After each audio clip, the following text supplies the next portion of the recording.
Okay.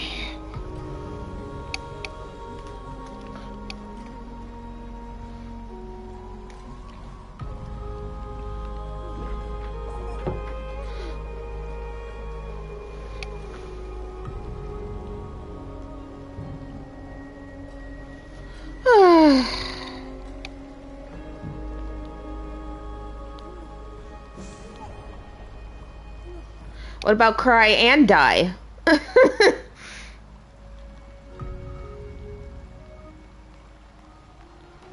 I wonder if I'm gonna cry harder than I did in 3.1. Let's see.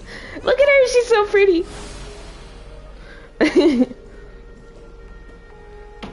Get busy crying or get busy dying. Okay. I'm oh, hold on. I'm gonna change to this. And then I'll work on it later. Alright. Whoops. I'm scared. I don't know what's gonna happen. But we shall find out, right, friends?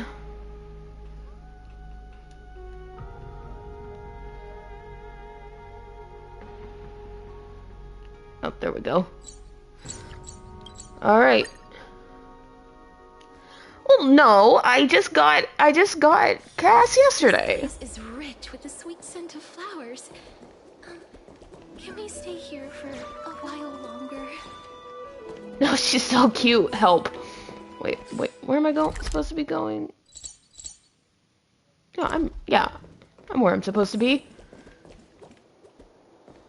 I love her. I hope nothing happens to make me cry uncontrollably. Oh, right here. Right here? Oh, Trian! God damn it! Trevios's memory has unveiled the very first prophecy. All shall bid farewell to one, and that person alone will witness the miracle. Such is the will of fate. If I take on Oryx's child, will the prophecy come to pass for me as well? Regardless, I must give Aglaia an answer. Some time ago. Ah, it's you, Cass. I finished the anthology of poems you lent me. Here it is. I thought you'd be too preoccupied to find time for reading. Precisely because of these obligations, I felt compelled to read it swiftly. Wouldn't all these preoccupations slow your pace? On the contrary, knowing that time is limited can push one to overcome their limitations. The weight of these responsibilities seems to have enhanced my reading efficiency. I understand completely. During my time at the Grove, the closer exams drew, the more efficient I became at tackling everyday mundane tasks. Anything but my actual studies. Ah, true. That's called procrastination, and I was really good at that. Precisely. Yay. As I remember, you and Finon were both disciples of the new Sporists. I assume that Anaxa's exams were as unreasonable as the man himself, correct? The courses Professor Anaxa taught were Introduction to Alchemy and History of Mythology. I love mythology. To be honest, those two courses were the students' greatest nightmares. Really? Mythology? That's okay. The history of mythology taught by the blasphemous great performer himself. I can imagine their fear. Now that I think about it, students would often rush to the podium during class to challenge him on those blasphemous ideas. May I ask, Lady Aglaia, has your relationship with Professor Anaxa always been like this? Ooh, we're getting this backstory. People's faith and questions the very justification of the flame chase journey. Our positions have been destined to be at odds. While you were studying there, I assume you must have heard of his nickname. Droma Straight in Finery? As I see it, this nickname is more of an insult to the Dromas. Despite his insufferable arrogance, I do hold a certain respect for his nature as a scholar. To remain true to his principles, he is unafraid to stand opposed to the world, and that requires considerable resolve. You're killing us here. Anaxagoras' life is almost like a satire. As a Chrysos heir, he refuses to heed the prophecy, while he disrespects the gods. The gods have chosen him. He was indeed chosen by Circes. Is something weighing on you, Cass? The golden thread is quivering. I sense there's more to this exchange than idle chatter. With all due respect, I'd like to know what you plan to do with him. In light of his assistance in the battle against the Flame Reaver, I am willing to grant him some time to find a way to remove the cool flame. However, if Anaxa decides to make any move that places us in danger, I will not hesitate to take extreme measures. Oh God. Just as I feared. She's just gonna be like, don't fuck up or I'll kill you. The Flame Chase journey is the destined path for the Chrysos heirs. Yet he now seems more like an empty shell. Given his strong sense of self-respect, I trust that Anaxagoras will make the right decision. Still, I can't help but hope for another possibility.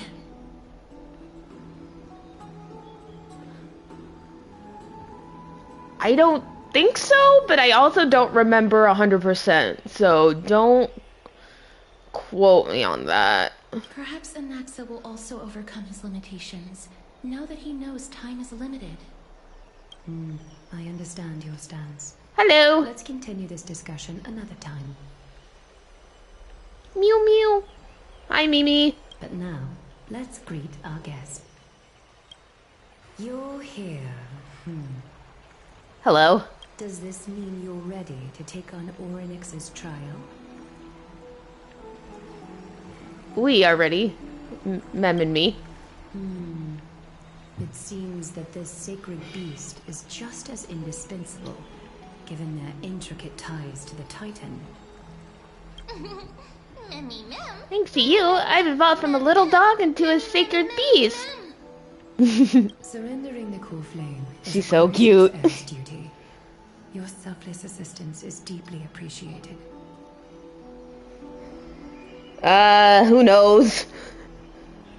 I've learned to expect the unexpected. However, I urge you to carefully consider the risks of accepting the trial. Becoming a demigod means forsaking your humanity. You will inherit Orynyx's divinity and bear the time of Amphorius, all on your own. Ooh. If that... Wait, what does that mean about the time loop theory?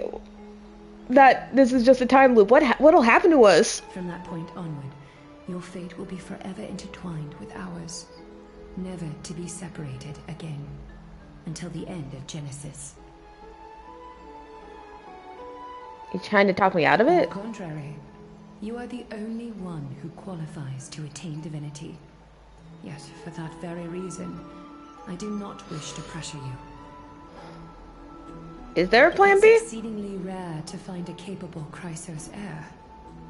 If this path proves unattainable, I am willing to lower my expectations. There are still many priests of Yanisopolis and their descendants in the city. If I'm left with no other option, I'll try to find someone worthy among them.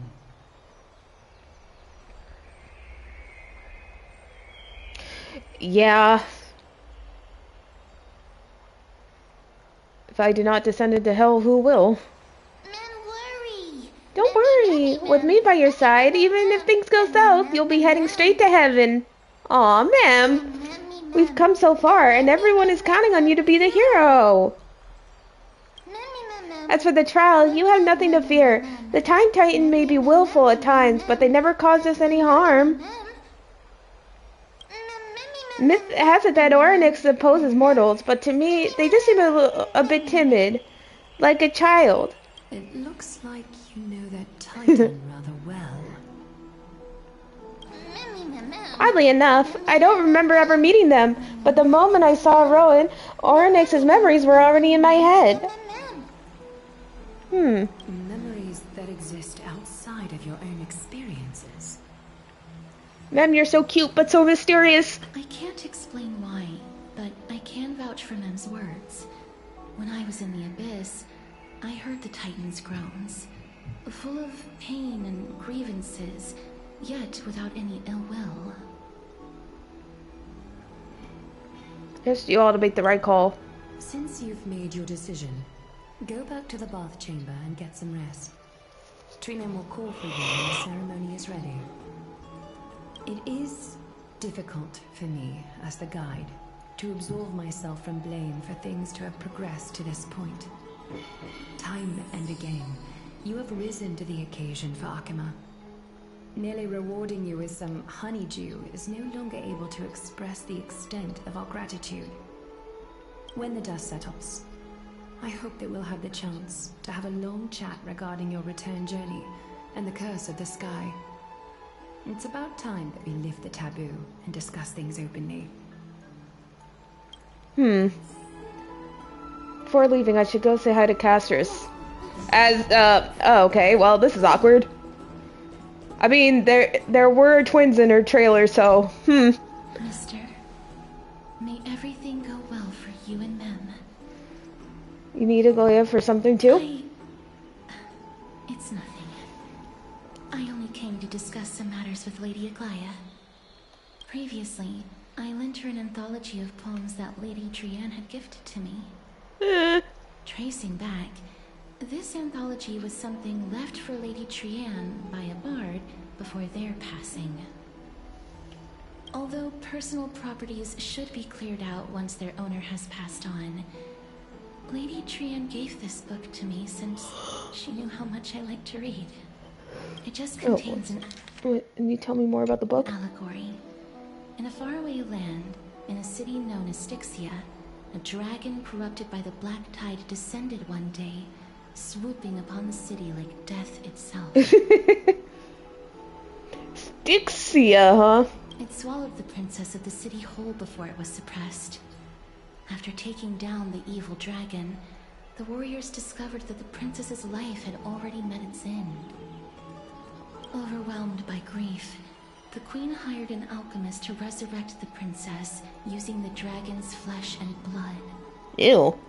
However, having lost memories of her previous life, the resurrected princess turned into an evil dragon herself and wreaked havoc on the city.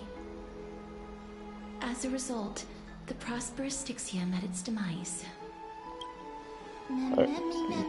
Mustn't have been easy for Cass to narrate this story so calmly. Wait, what a dark, yeah. The author of this book is Archepia, a wandering bard who traveled to many cities. Among the things she left behind are poems, dictionaries, and many tragicomedy scripts. She Tragicomedy? underlined and took notes in books that covered myths with her elegant handwriting. While flipping through these books, I felt like I was afforded a glimpse into the life of Archepia. It felt just like I was traveling with someone that I'd never met before. It was as if she had yet to pass on and was still alive. No one goes through life without leaving their mark behind. That's right. Writing, drawing, and taking photographs. It seems like human nature to try and leave records of things. Speaking of taking photographs, when I was helping you to take the photo previously, I did not look through the photos in your photo stone out of courtesy. But I'm also very curious about the story of the Rosy Celestial Maiden. Oh, March? She's cool, I guess. Despite having visited many cities in Amphorius, I still understand nothing about the world beyond the sky. If there is an opportunity... forget it. Let's talk about this in the future. For now, I only hope that you'll be able to complete the trial safely and obtain Oryx's blessing. don't think there's anything else to do here. Time to go back and talk to Don Hung. Oh, yep. Back to my room.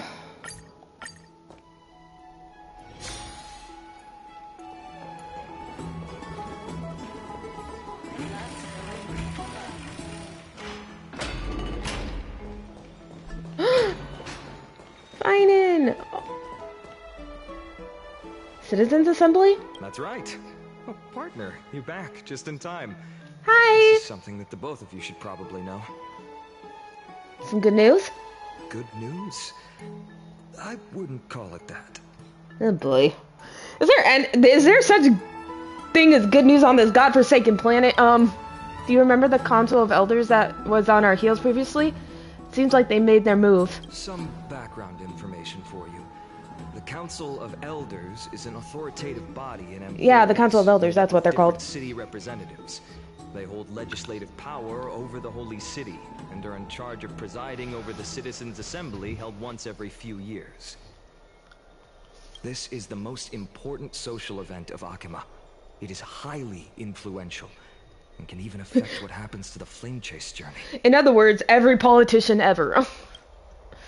So Glaive doesn't actually call the shots? Despite her vision and wisdom that spans across thousands of years, even she cannot win over the hearts of everyone. She's 1,000 years old. I feel like she knows more than these people. Tomato, tomato, tomato. I've never once passed my sociology class. Perhaps you should retake some exams next time we visit Paperfold University. Tell me more about the Citizens Assembly. Every 5 to 10 years, the Council of Elders organizes a Citizens Assembly at Dawncloud. During the assembly, the representatives will vote on major issues, such as whether the Chrysos heirs led by Aglaya should still hold the right to govern the Holy City, and whether the Titan's conquest should continue. Sounds like some sort of system to balance the heroes and the mortals. That is correct. However, the problem lies in the fact that there are ill-intentioned extremists in the Council of Elders. They view the Citizens' Assembly as a way to restrain the Chrysos heirs and hope to take complete control over the Flame Chase journey. We can refer to them as the opposition. During the assemblies held in the past 100 years, the voices supporting the opposition have been growing stronger in the shadows. It's only thanks to Aglaya that the Flame Chase journey has been able to continue to this day. The Citizens' Assembly is just around the corner, but this time, there seems to be a new variable to the situation. Is it an Axa? It looks like you've realized it as well. I'm afraid that the Council of Elders might want to take advantage of Professor Anaxa. Aglaya will surely take back Cersei's core flame, but with Anaxa's current condition, it's so unique that nobody knows how taking the core flame away from him will affect him. Well, he's essentially a zombie right now, right? So he if he's already dead, he can't die again, right?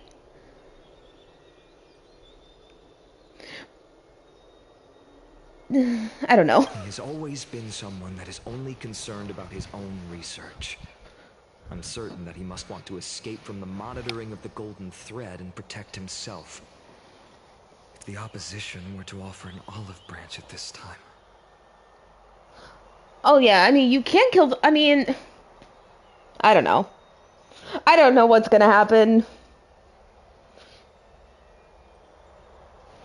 I just don't... Yeah. I just don't think he's gonna become her demigod.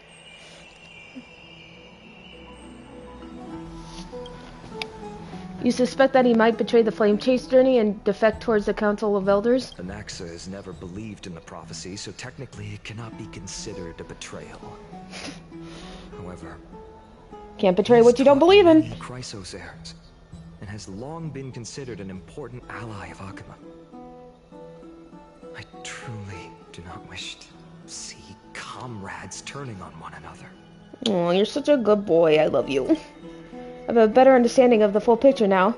Is there anything that we can do? As I believe in his character, I plan to plead with Aglaya and try to buy more time for him. Then, the greatest way in which you can help is for you to know what I am fighting for. We understand. Thank you for being honest with us. Things are piling up again. Rowan and Mem are tied up with Ornyx's trial, and while I'm preparing to visit the grove to uncover clues about the world beyond the sky. Let's just take things one step at a time. Allow me to apologize for the fact that we always seem to be troubling you. Aww. I hope that Ornyx will show more benevolence and be more accommodating. I remember that they seemed quite fond of you back in the Abyss. 2 more patches, guys. We can do it. We can get him. Go and rest and regain your strength. We'll meet at the Vortex in a few days. God damn it. Right. You can read this scroll if you want to find out more about the Council of Elders and the Citizens' Assembly. Meanwhile, I have to get both Anaxa and Cypher. That's gonna be fun. Okay, let's see. Democratic politics have always fascinated citizens of different city-states in Amphorius. Shut up. When Alchemy was first established, its democracy was limited to a privileged minority. However, through ongoing reforms, the Alchemy Citizens' Assembly took to the stage, transforming Alchemy's governance into a democracy for all, while the Citizens' Assembly made every major decision. It's important to note that as the black tide draws near and citizens from other city-states join Akima's political life, the precious rights of Akima's original citizens are becoming increasingly diluted. Consequently, voices calling for reforms with the Akiman Citizens' Assembly system grew even louder.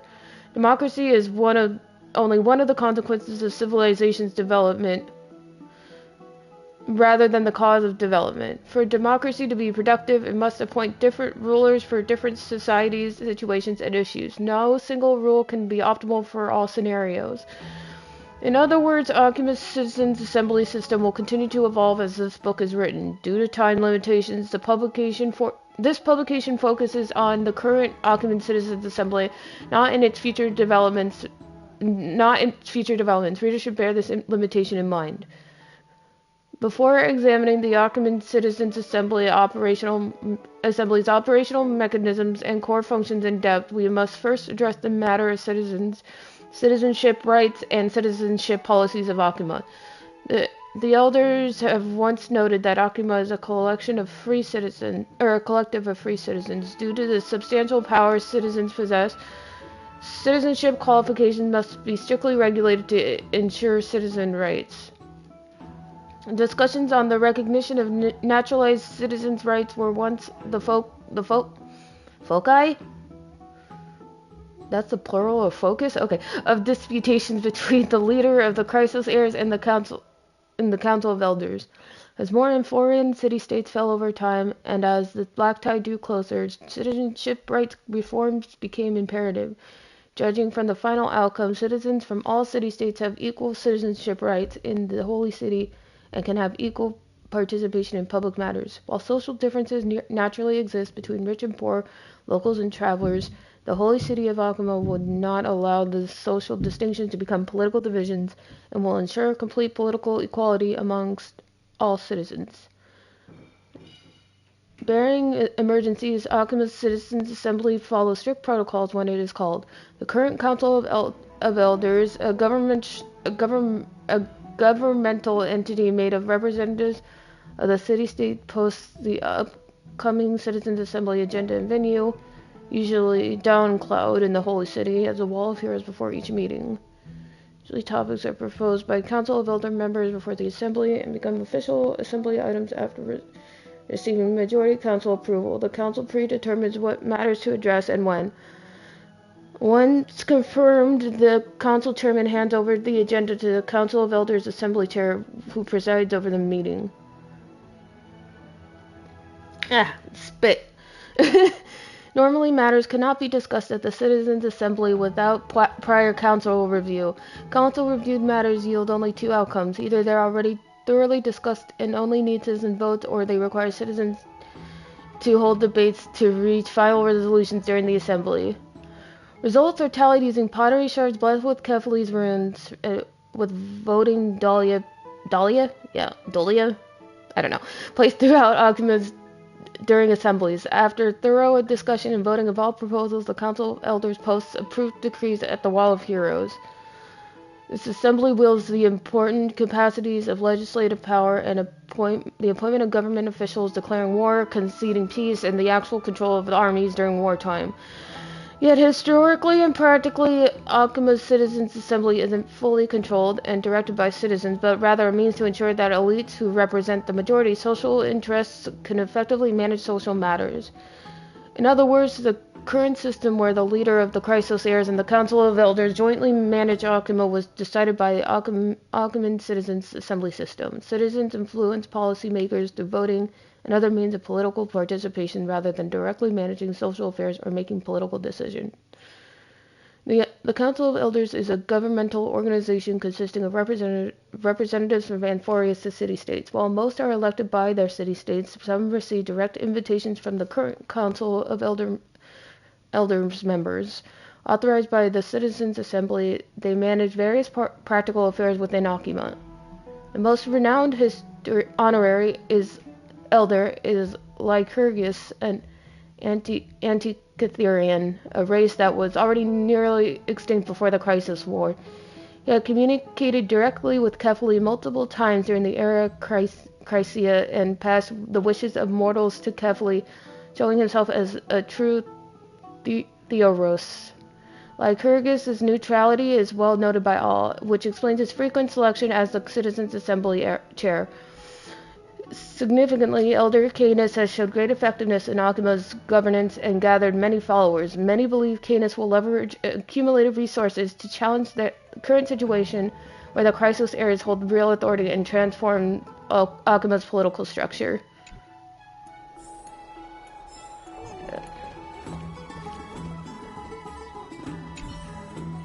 It's just as I suspected. The troubles afflicting the Flame Chase journey aren't just external issues. The complex internal politics and interpersonal relationships are also exacerbating the problem. We can't let our guard down yet. We have to find out where we stand in this large interwoven web. Okay. Time for Sneeps. The trial feels like it's just around the corner. I'm starting to feel nervous. Don't worry, everything will be fine. Let's just hope that everything goes well. After all, as someone who has earned the gaze of an Eon, you should be able to overcome the trial of regional god just fine. Actually 4 Eons? I have 4 Eons?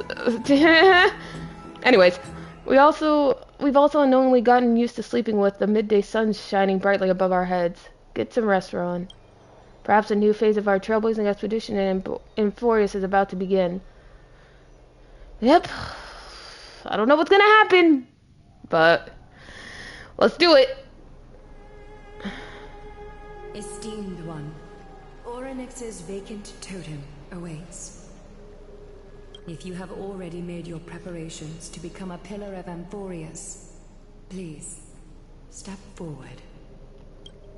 Look at him. He's like, I'm doing a good thing. Mister, I am sorry, but I'm not sure what I should say to help calm your nerves. Right. Perhaps something like, as long as you can successfully complete this trial, the rest of the Flame Chase journey will be smooth sailing? She's so cute. No, that sounds a little strange. Don't worry. It won't take up too much of your time. Don't worry. You'll definitely make it back alive? It's okay, honey. I know what you mean. It seems like I've made the mood even heavier. In any case, may everything go your way. Accepting Titan's trial is a very peculiar experience. I'm afraid that I'm not able to accurately describe it. Yeah, because it went so well for you. Go and experience it for yourself. I believe that you'll be able to pull it off. Oh, I gotta talk to them to do it. I can still vividly recall when you entered the vortex of Genesis for the first time. At that time, I could never have imagined that a guest from beyond the sky would shoulder the fate of Anforius. Don't feel burdened. Just like during the trial of strife, Trinan and Finan will be waiting for you outside. If something unforeseen were to occur, they will intervene in the trial and rescue you. May Kefali bless you. Little Grey and Mem, thank you. Your resolves cannot be questioned. We praise your pure selflessness and courage. May Kefali light your path forward. Get ready to assume Orynyx's divinity, Trailblazer. Oh, that's the first time any one of them called me Trailblazer. I love them. I love the Enforce characters too. Oh my god. The divine position of Orynyx has already been vacant for some time. We can feel the space of the trial closing. As there isn't much of their soul left, we'll have to complete the ceremony before their soul completely dissipates. Long gotten used to fighting fires.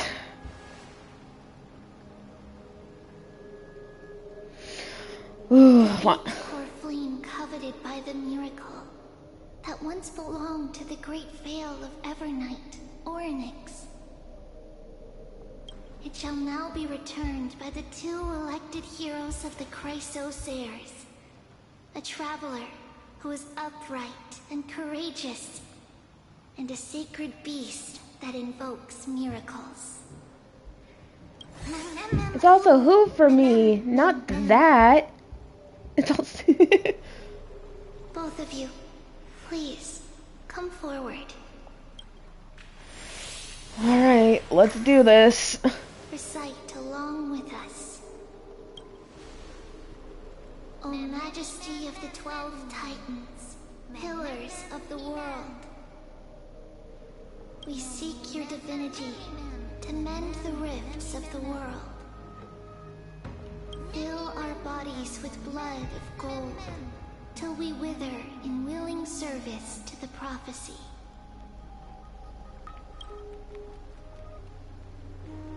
I don't think I have gold blood.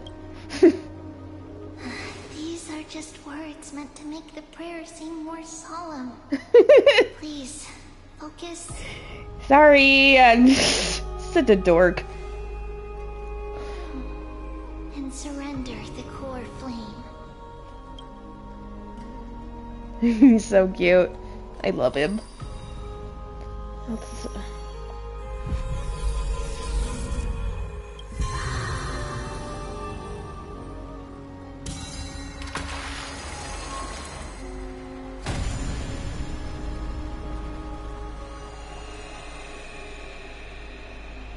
Oh, that's so pretty.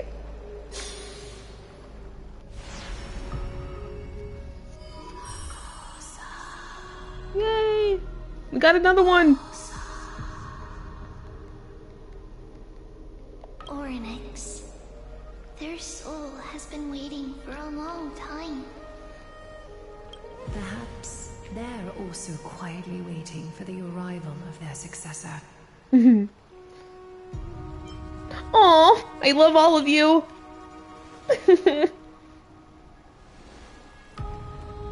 Aww. That doesn't seem appropriate for the current mood, so let's just leave the farewells for next time.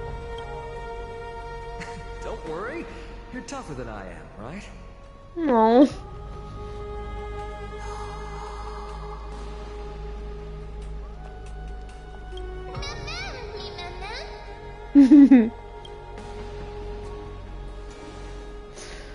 Alright. What is this gonna be? Traveler from beyond the sky, let us pray that the Titan acknowledges your worthiness. Although he loves cracking jokes at inopportune times, his determination is as strong as the Chrysosairs. He will definitely succeed.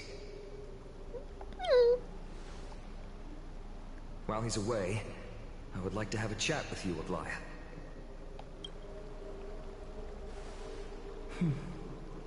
I think she knows what it's about. Speak. I'm listening.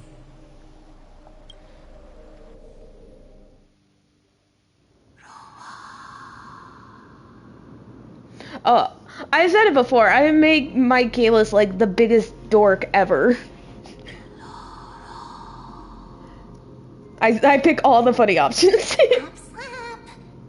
Slap, slap, slap, slap. Wake up. Hi, ma'am. How is it? How do you feel? Oh my god, you're talking in complete sentences! Ma'am! I think that it's amazing, too. Testing, testing, 1, 2, 3. Testing, testing, 1, 2, 3. Oh my god, she's so cute! How are you even cuter than when you were? You get to talk in complete sentences now! Oh, baby! You have such a cute voice. Yes, you do! Because of all the memories that I collected, they allowed me to grow beyond expectations. I will say though, she kinda sounds like Marge. So, listen. The words of the Titan are becoming clearer.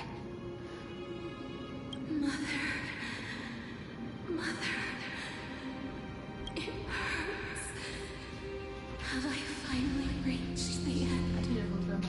Or the years of isolation coming to an end? Oryx. Oh, how heartbreaking. Ever since the figure draped in the black cloak robbed them of their core flame, they have been relegated to waiting in isolation in such a confined space. Ooh, that sucks. We are going to help alleviate their pain, right? Memories broken. Mother, where? Mother? Who are they calling out for?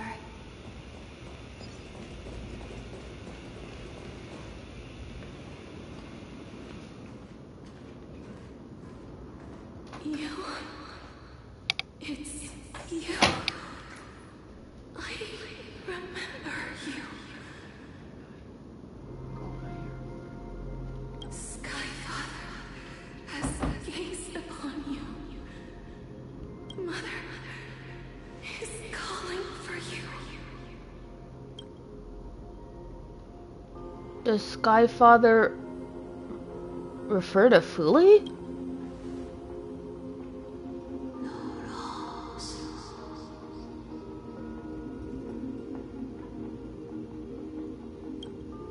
The Titan's words are indistinct. Each syllable emerging from the mist seemed to be cloaked in frost, symbolizing memory. Skyfather has chosen you. I guess it is Fuli then. Who is your mother?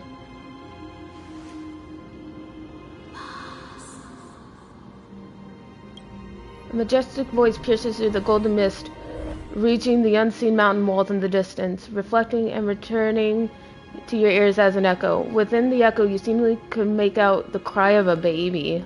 Mother is no longer responding.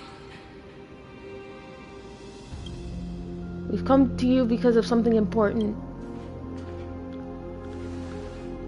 Something important. An important matter. Oryx, listen to me. Aren't you tired? Throughout the long years, you have always been protecting the fate of Amphorius. Each time people draw strength from within their memories, every single ripple falls onto your shoulders. There's no need for you to bear this any longer, Oryx. From today onwards, someone else will bear time on your behalf. This is why we have come.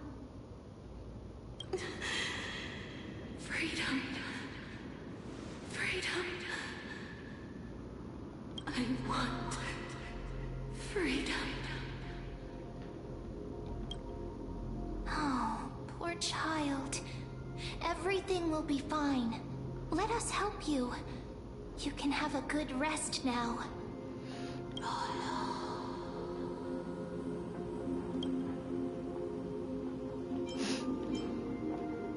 Leave it to us.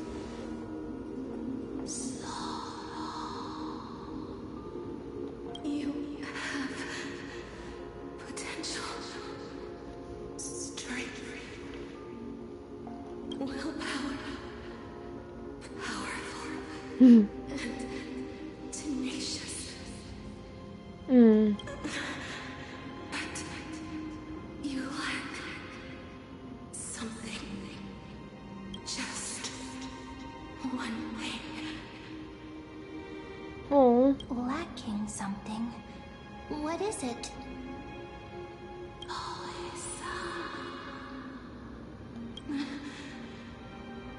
What you lack is a future. Oh. I don't have a future?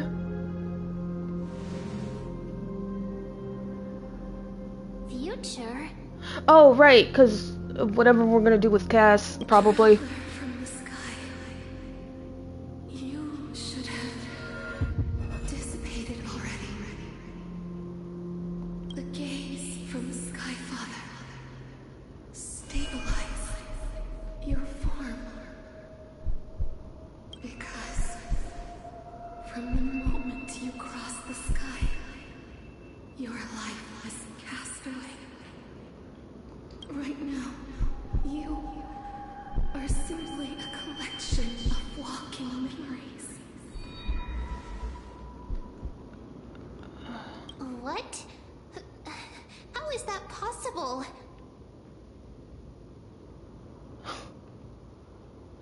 So we've...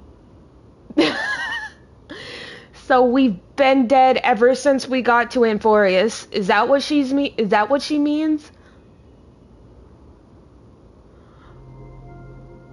What?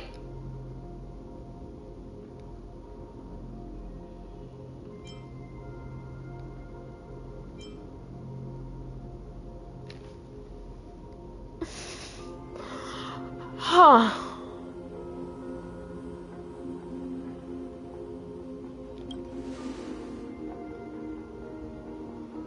That's why Fuli...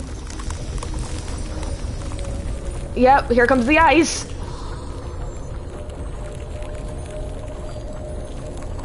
space is collapsing.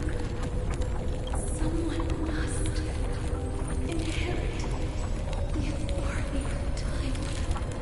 Oh, that's why she couldn't kill us at the Grove, because we were already dead. If the pillar is lost, the laws of time will collapse. Well, now what do we do? Glorious must succumb to eternal disorder.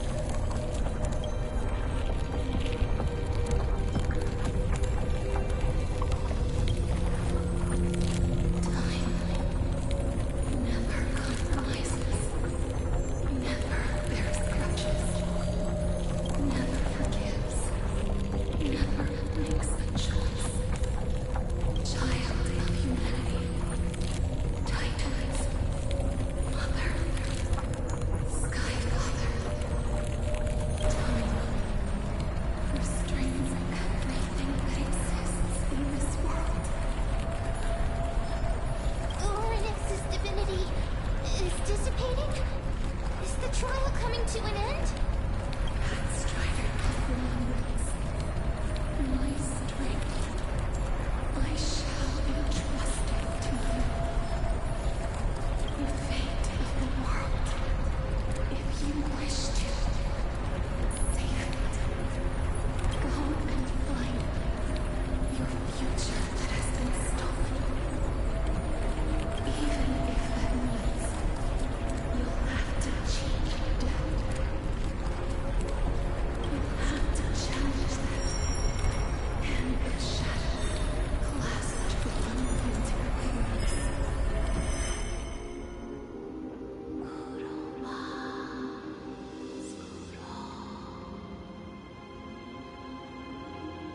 Before the passing of 15, this is the true trial of time. Oh. Huh.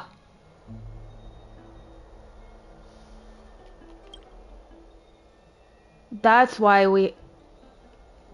Damn, so that's why we have to go to wherever we go with Cass, probably.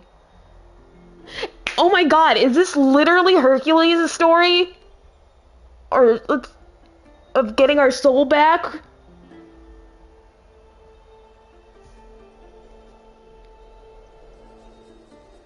Or was that Hercules or was that a different story? I don't remember. I feel like it's something to do. I feel like it's a Greek myth. I think it's a Oh, Orpheus, yeah. Oh my. So we have to go to hell and get our soul back, essentially.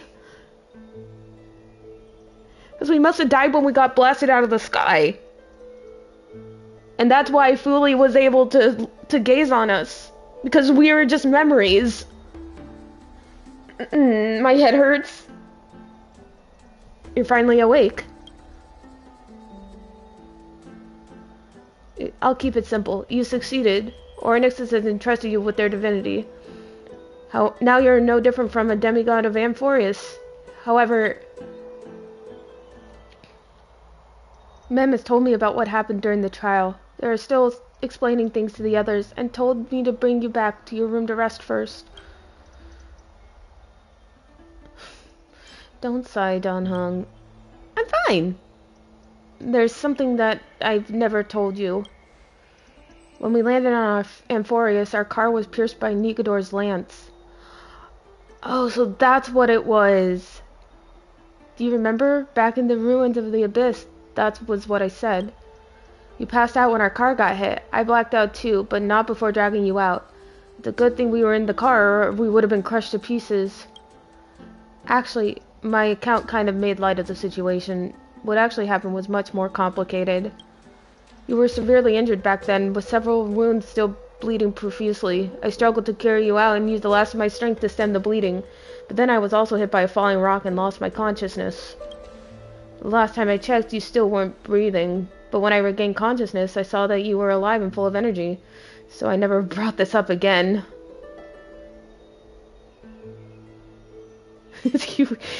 So you were knocked unconscious by a rock. That's beside the point. I had to. Come on. I'm trying to make light of this situation that, oh hey, you've been dead the entire time. Not sure whether the gaze of Fuli has anything to do with this matter, but according to the Titan, you are living in the form of a memory right now, just like those objects of the past in the miracles of Ornyx. Perhaps Mem is the anchor rope that ties you to the present. I had assumed that they could stray too far from you, but the truth might be the exact opposite. It's Xenoblade. I know! Like, we're literally Shulk right now. What should we do next? It's not time for us to despair yet. There must be a way to save you. Ornyx mentioned finding your stolen future and cheating death. Considering Mighty's indestructible body, it seems to suggest that there is some kind of miraculous power in Amphoreus that can even reverse death. The key seems to lie with the Hand of Shadow, whose whereabouts are unknown. Oh yeah, we don't know where Thanatos is. Hey, are you alright? Hi, ma'am. I heard you two talking about Thanatos. Cass is also very concerned about the warning. She has left the vortex and returned to the garden. Shall we go and look for her? Thanatos is the Titan that Cass has always been looking for. Regardless of whether there are any clues, there's probably no one else that understands death better than her.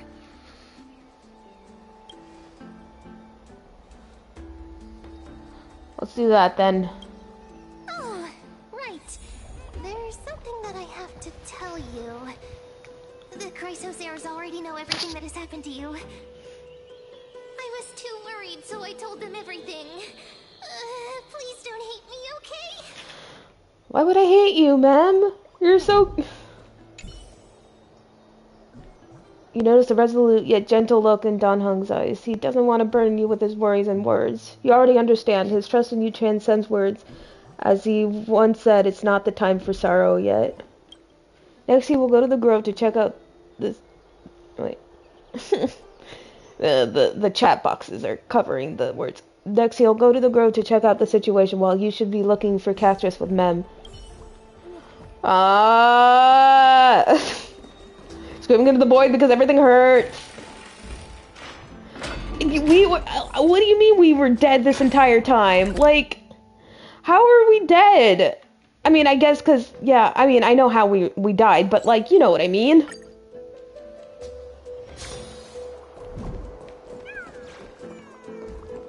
Aww. Hi, little guys. You're so cute. Mister, I'm right here. You hear soft steps coming closer, one step at a time. Please stay there and slowly turn around. For some reason, you feel you have seen this scene before. You want to turn your head, but you glimpse a dash of purple brushing past your face. Then, a chill seeps through your skin, spreading into your veins. Thump, thump. Your heartbeat begins to slow. Aside from your vision, your senses grow more acute. You feel the presence of a purple sea. And then... Please pardon me. A subtle fragrance of an unnamed flower fills your senses, its sweetness making you forget the need to breathe. You realize you're still alive. No, to be more precise, your death was not thorough. The coldness of the initial touch disperses quickly as it came, and replacing it is the touch of fingertips and a tremble born of trepidation that originated from a certain lanky arm. Your quivering finger gently brushed against your cheek, causing a faint tickle. She can finally touch somebody without them dying! Just as I expected. I cannot feel anything. Back at the grove, I was puzzled as to why you were not affected by my curse. I thought that it might have been the special ability of a traveler from beyond the sky. Never did I expect that this would be the true reason. Yeah, we were dead. I'm sorry. Or we are dead. I should have noticed that something was amiss earlier. Oh, she's so pretty. Mister, if my abrupt behavior just now offended you, I hope that you can forgive me. I'm just thinking, if your soul has really left your body, as a mortician, I might be able to trace where it has gone to. Cass! Did you find anything? My apologies. Not as of yet. Perhaps I have overestimated my capabilities. But, Mister, would you be willing to let me try again? This time, I'll increase the area of contact slightly. Perhaps the result might be different this time. I have never touched the living in this way before. If my actions are in any way disrespectful, I hope that you can forgive me. I mean, we're not alive, technically, so... Castris once again places her palm on your face. Her shivers calm somewhat this time.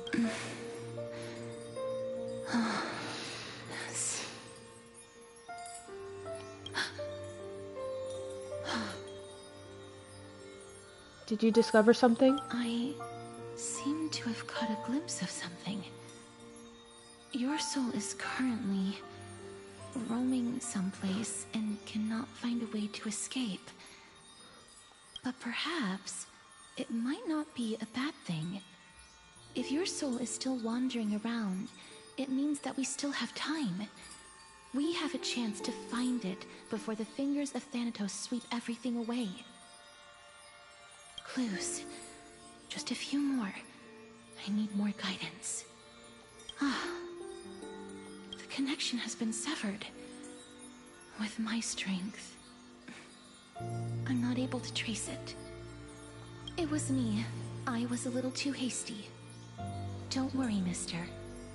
Although we currently have no leads, I will do my best to search for the whereabouts of Thanatos, bring back their core flame, and personally return to you the life that you have lost too soon.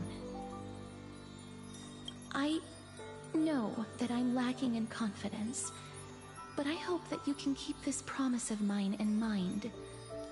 Before I manage to deliver on this promise, please do your best to hang on.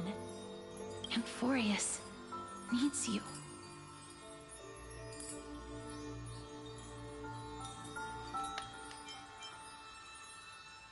Lady Aglaya and Lord Finon are currently discussing some matters in the paths.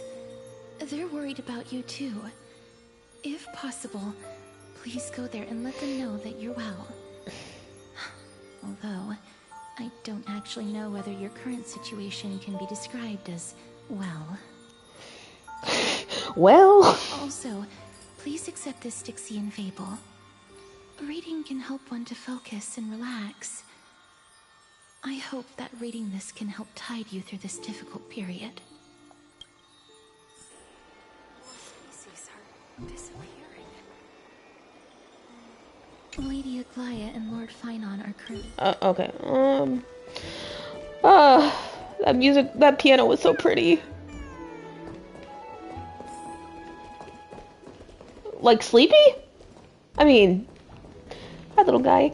Yeah, I can see that. God, I'm gonna cry at the end of this. I swear to God. Yeah.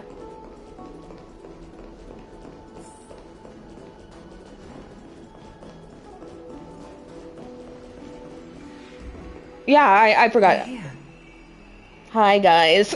Partner! Hyacinth said you definitely wake up. How do you feel?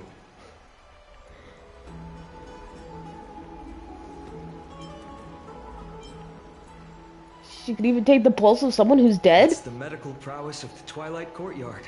Amazing, isn't it? He's supposed to be dead. You've completed the trial of time. And I have to admit that the process went better than I expected. Even in the end, that Titan's heart still showed a soft spot for humankind. However, I never expected that two people who had cheated death would appear in Akima at the same time. That's what we have been talking about. Mighty has been in Akima for such a long time, but has no one thought to study his indestructible body? Yeah, that's kind of surprising that they didn't. Minor breakthroughs, we wouldn't be as clueless as we are right now. But he's gone. We have had this idea, but so far there have been no results. If it were successful, right, Thanatos wouldn't have disappeared without a trace. Yeah, we don't know where Thanatos is. Nevertheless, now is not the time for us to give up. At the very least, we can still see a glimmer of hope. True. He probably killed anyone who asked. Cypher. Cypher! If anyone in this world knows the whereabouts of death, it would be her. Yay! I want to meet her. Try and get her to return to Akima, but do be prepared for a less than ideal outcome. Please understand that throughout the history of Amphorius, no one has ever managed to escape the clutches of death. At the end of time, Thanatos silently awaits all. It is my duty. We too require you to bear the divine position of time. But before that, just... What's wrong, Aglaya? Omens always come in pairs. A tiny air current will eventually brew into a storm that tears the sky apart. It's Anaxagoras. He has initiated contact with the Council of Elders. Oh boy. In the end, it has still come down to this. I earnestly hope that your assessment of him is accurate, Finan.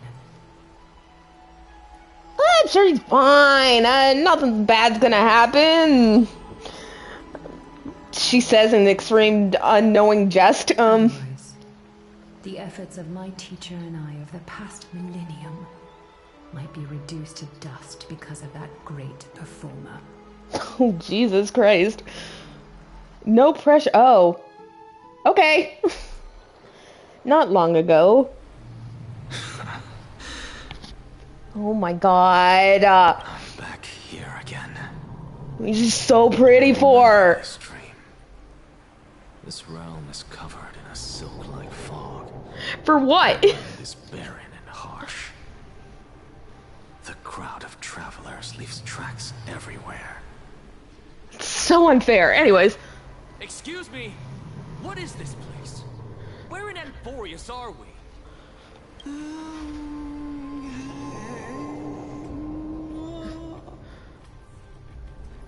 The mutters of the traveler are in a language I'm unable to comprehend. Or perhaps they're just distracted and ignored my question. Tell me, which Titan reigns over this land? And how do I find them?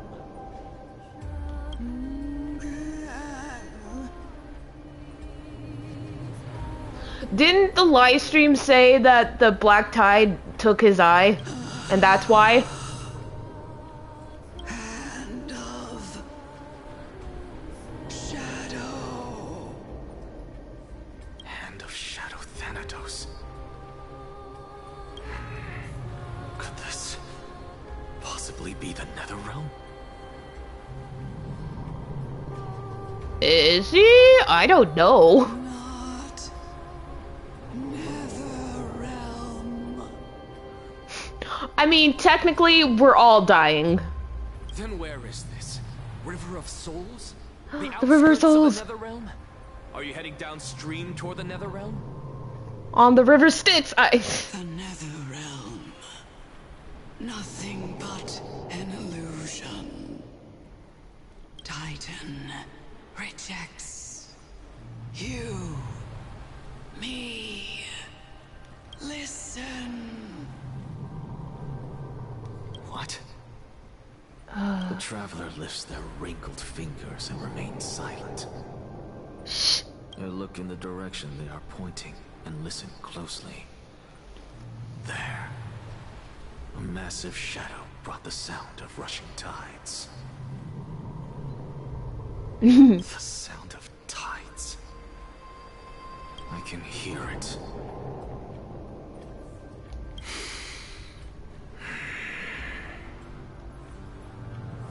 Oh, yeah.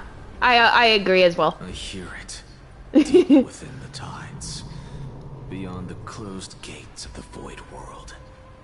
Man, it's just gonna be like with Mighty, except I actually pulled the character in the first half. A voice. About to recount something. Child of humanity, is it death's embrace you yearn for with such urgency? Oh, hi, Cersei. Oh, you have awoken. Oh, it was a dream. To the mortal realm. Your consciousness is dissipating much faster than I expected. Ultimately, it seems like the Titan's core flame is incompatible with a mortal body. How much longer can my consciousness remain in the mortal realm? I also like it. In my estimation, at best, you'll see 15 more entry hours. So is that 15 days or 15 hours? Oh. 15 days and nights. That answers my question. What is it? Are you finally starting to become attached to the mortal world now? Just like us, for real, for On real. the contrary, 15 days feels a little too long for solving a singular problem. Nah, I got this. Oh man, Cersei's is so pretty. Stop giggling. It's time for us to go. The messenger from the Council of Elders is almost here. Oh, this is gonna be fun. Let me ask you one more question. Are you really planning to betray Aglaya's will? What betrayal is there to speak of when I was never loyal to her to begin with? Yeah, you can't betray what you don't believe in. What about that white ruthlessly, do you not care about what might happen to him? Aww. There will be a price to pay for blind faith. This is also a lesson for fighting. What's this out there? Love this fucking game. Anyways.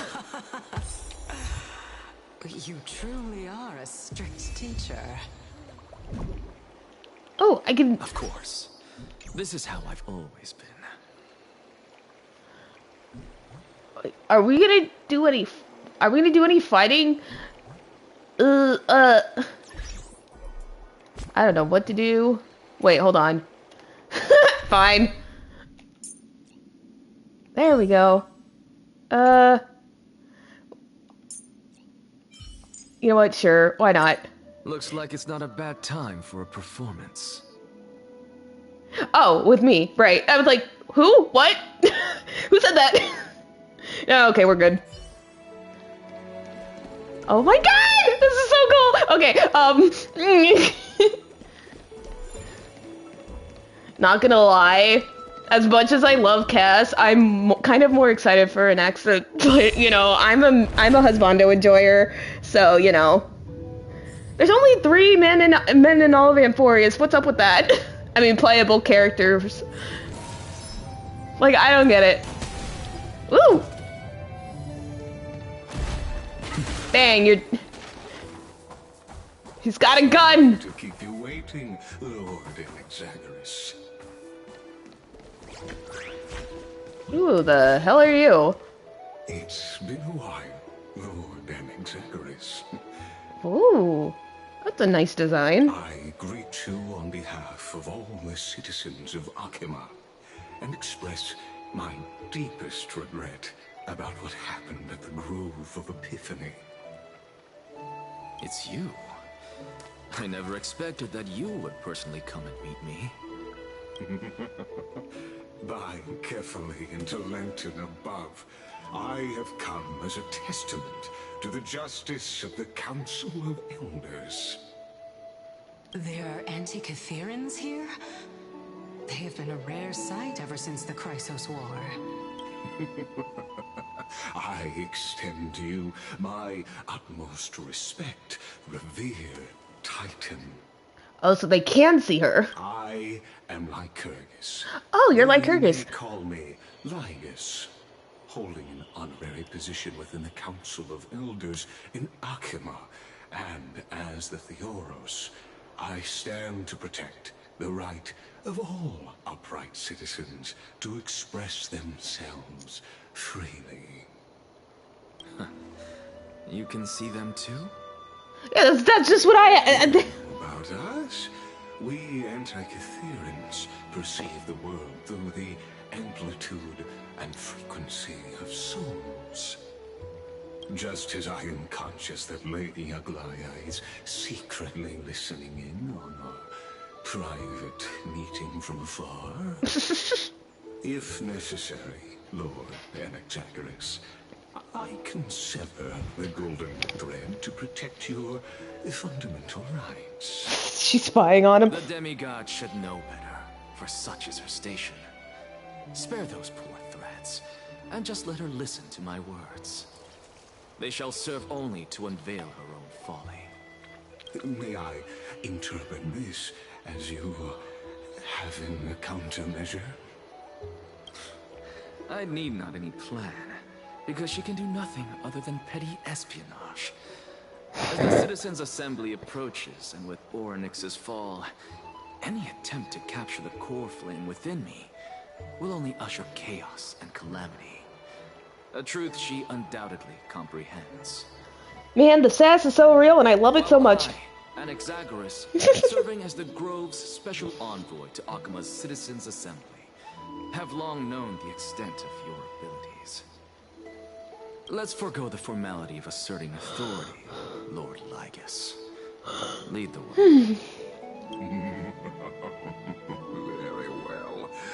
Surely Lady Kindness would appreciate such assertiveness in an ally. She's been waiting. Follow me, please. Is there something on your mind, Lord Anaxagoras? Nothing, really. It's just a question that I contemplate every time before I ascend to Dawncloud. For the Titans, does the falling equate to death? Ah, a pondering truly deep. Time is on our side. Do you mind sharing your reflections with me? While all living beings must ultimately face their demise, Kefali has yet to meet theirs. Their journey continues unhurriedly along this long path. Are you suggesting that Kefali may not have truly passed? Yes. For dying implies an ongoing process, an action. Whereas death signifies a static state, a definitive termination.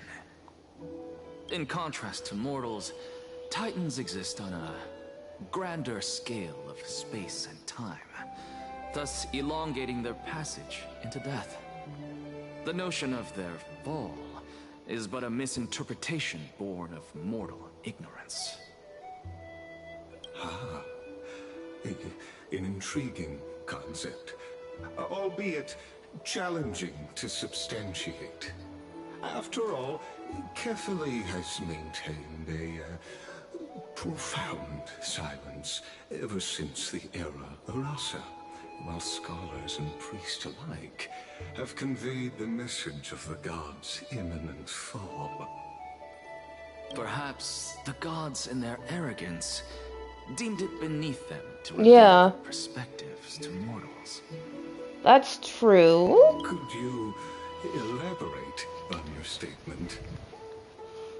Circes, the kin of the Sky Father as recounted in myths, now resides within my brain. Were I to inquire, Kefali would have no cause to refuse.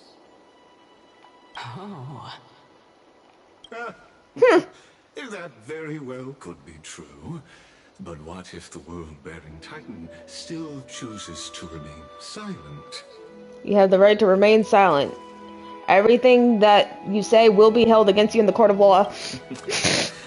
In that case, the myths crafted by the people of Amphorius are nothing more than pitiful jests.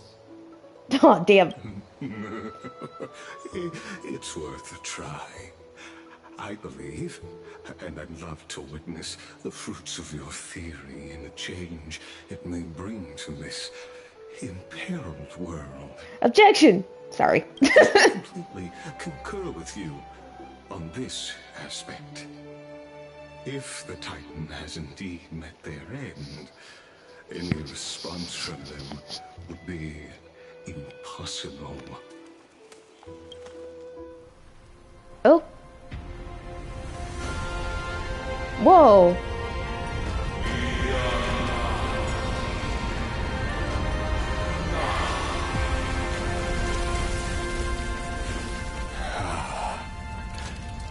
Please, Professor. That's cool. The children of humanity have indeed created a spectacle. Welcome to Dawncloud. Yay, we're here. The atmosphere here carries a greater sense of solemnity than the mundane clamor of the Memorial Palace, with entry permitted only to the invited. Only esteemed beings grace this place, and among them I've received priests, scholars, warriors, and now we even have the honor to be in the presence of a Titan. Oh, what a joyous occasion. Once deemed a blasphemer, now a surrogate for revered divinity. The honor should rightfully be mine, shouldn't it? I'll notify Kindness and the others of your arrival. Kindly wait for a moment. The soldier will be here to guide you shortly. Someone's at the front In door. the meanwhile, you're welcome to explore the vicinity, but kindly remain within the guard's view. Delaying the crucial is something none of us wish to see, I presume. I'm well aware of Kindness's methods. There's no need to emphasize that. As you wish. Your cooperation is much appreciated. Alas, I had hoped for a brilliant plan from you, but it turns out you just left one cage to enter another. Save your concerns. I know very well what I'm doing. I shall depart to explore the surroundings then. Now that I look around, I wonder if there are any murals bearing my portrait around here. I'm quite intrigued to see how the children of humanity beyond the grove perceive another Titan. Off you go. I won't be joining you. This Titan appears to be quite at ease. I should investigate the Council of Elders' recent activities first. Be aware, I can hear you perfectly well from here. Got him. Aw, man. Where do I go up here? Oh, well, I'll get this anyways. Might as well, right? Go melt it down. My God, I love this game. Anyways, I get so excited. Over here. I get so excited when there's a new Star Rail patch. I love this game. Just ignore this. I love this game so much. Anyways. Professor Anaxa? Word has it that the scholars of the Grove valiantly perished resisting the Black Tide. To find you here safe and sound, thank the Fates. You could say it's the Fates toying with us. It's only the Kremnoans and Idonians who chase glory through death. But your survival is a victory in itself. I'd settle for that gladly. Ah, jeez. So, are you here to report the incident to the council? I heard that after the Black Tide devoured the Grove, Akuma would be next in line, even with the demigod of stripes standing alongside humankind. Tell me, how much does the Council of Elders know about the Black Tide? Once Kindness and her followers learned of Circe's and Orynyx's fall, they proclaimed in the council that the Flame Chasers could no longer stand against the calamity alone. Yet, when the Crown Prince ascended to godhood and repelled the Black Tide, she immediately altered her tune, declaring that all was resolved beyond Akuma, with the only remaining menace now being Aglaya and her adherents. They might well make their move at the upcoming Citizens' Assembly. No surprises there, those shifty opportunists. Thank you for your honesty, virtuous student. Being an opportunist could very well be a facet of wisdom. Yeah, but if you're an opportunist, that means you get disappointed more easily. Shouldn't you be searching for murals of yourself? I've had enough of your prattling. My God, I love their relationship. I was really curious to see how you would find the middle ground between both factions, so I came to listen in. But it seems as though this Kindness is much more ruthless than Aglaya. If so, why do you want to work with her? Could it be that perhaps you've decided to readily surrender this hollow shell of yours, just because you feel like death is fast approaching? I'm afraid you'll be sorely disappointed if that's what you truly think.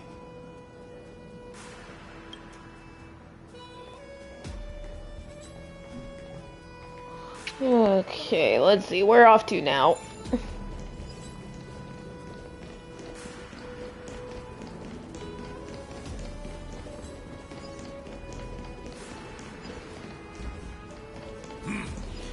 Even blasphemous scholars can come here, it seems. Looks like my presence here is quite unwelcome.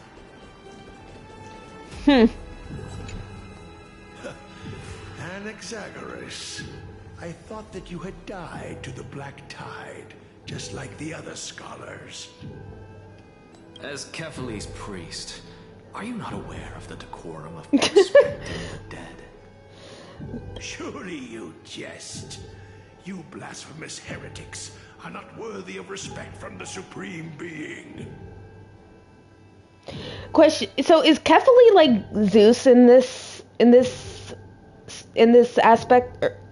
Let me remind you that you're currently in Dawn Cloud, so you'd better keep your deranged language to yourself.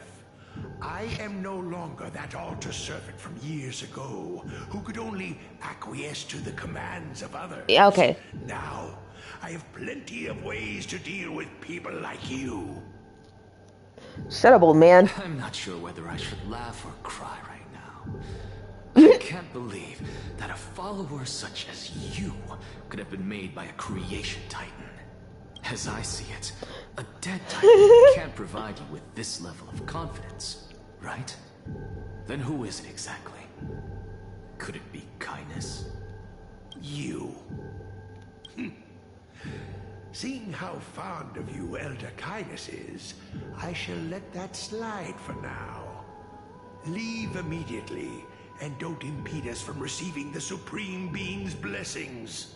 Seeing as we were able to hear of this matter from the mouths of others, it seems that kindness is indeed quite sincere toward us. Perhaps this affair will proceed smoother than I had anticipated. Oh my, what a thrilling confrontation. As expected of one of Kephali's followers. Are you praising or insulting him? Yes. Praising him, of course. As a believer of the god of deliverance, it is only natural that he detests evil. Didn't you hear me? I asked you to leave. Go as far away from here as possible.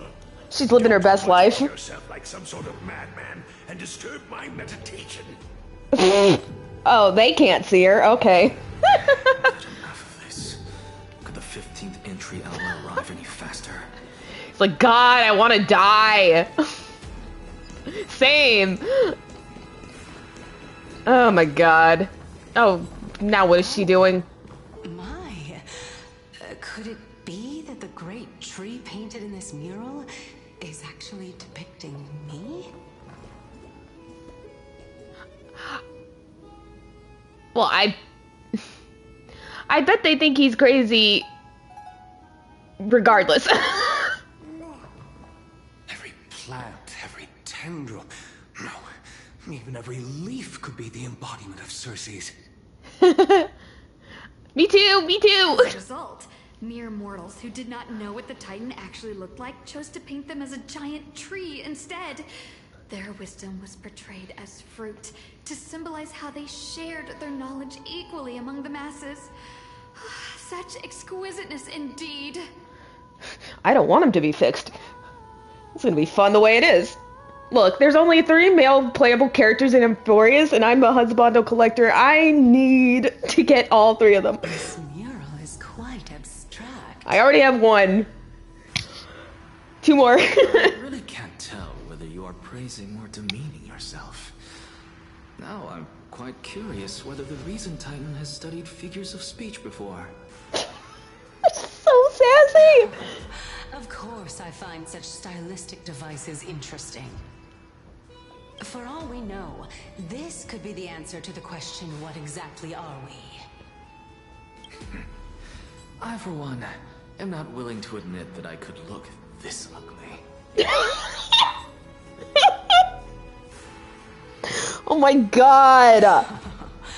Was this the reason why you failed in your attempt to refine my soul when you were ambushed at the Grove? Oh my God, I'm dying. Aware of this? Why did you save me back then? From my perspective, this point alone was enough to separate you from the average person. How do 2 lunatics coexist in the same brain? Therefore, It seems that your journey to Dawncloud this time is not just to seek protection. What, then, is the intention behind your actions? The entire plan is stored in my memory. So why don't you look there? No, but we don't know. Then don't mind if I do.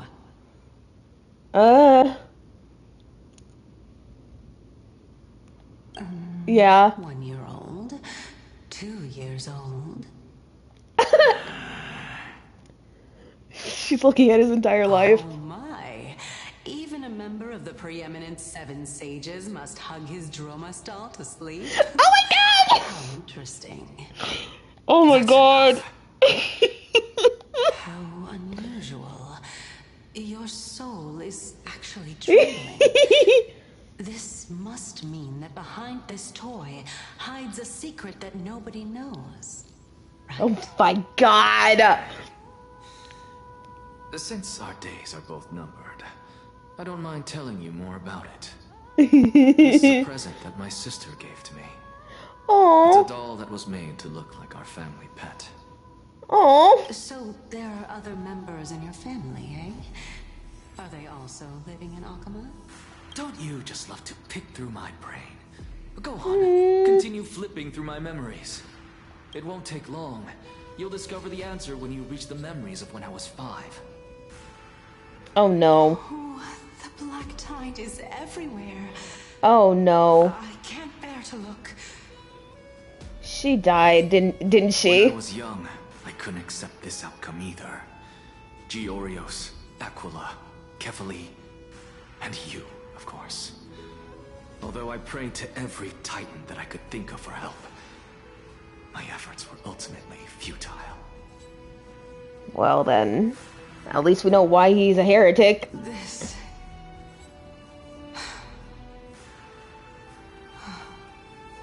Could this be the inception of your research into alchemy? Wants to bring her back to life? Indeed it was. Everything started from that verdant courtyard of yours. When I was pursuing my education there, I naturally also came to learn of the Lysis' theory as well. Oh, I remember that person. He was the one to come up with the concept of souls, right? Not only that, he also believed that life, as well as the composition, movement, and transformation of matter, all stem from souls themselves. This is why I thought that, since all living things stemmed from the same origin, why could I not sacrifice myself in order to resurrect my nearest and dearest? Anaxa, you... I did it, teacher! But this is absolute blasphemy. Regardless of how much freedom the Grove So pretty. such an act could cause you to be burned at the pyre. Your beloved, where is she now? Send her away from the Grove at once, to a place where nobody will ever be able to find her. True. Otherwise, the both of us will be judged by the Council of the 7 Sages. Calm down, teacher. My sister, she's still not in the mortal realm, even to this day. What do you mean? It was naive of me to think that I could snatch the deceased from Thanatos' grip by merely sacrificing one eye. Equivalent exchange. All I received for that price was but an opportunity to see her for one final time. Oh, yeah. Nothing more. Yeah, I was like, Full Metal Alchemist. Ow. I thought but the live stream said the black tide took it. Damn, okay. Let it go, Anaxa. As one of my best students, I cannot watch you go down the wrong path without doing anything to stop it. Never do something ever again. Don't disappoint the deceased, and never harm yourself. If you can do that, this classroom will still be yours, and you'll have a chance to live out your own life. Then why is he a zombie right now? Since I was able to see her one last time, I have no other desires. You're right, teacher. It's time for me to start a new life. I am sincerely glad for you, child. Now then, what topic would you like to study? I wish to continue Thalesis' research. Continue the research into souls, but you know that the Grove has long since understood his philosophy like the back of their hands. Even if you continue digging into this subject, your efforts will likely be futile.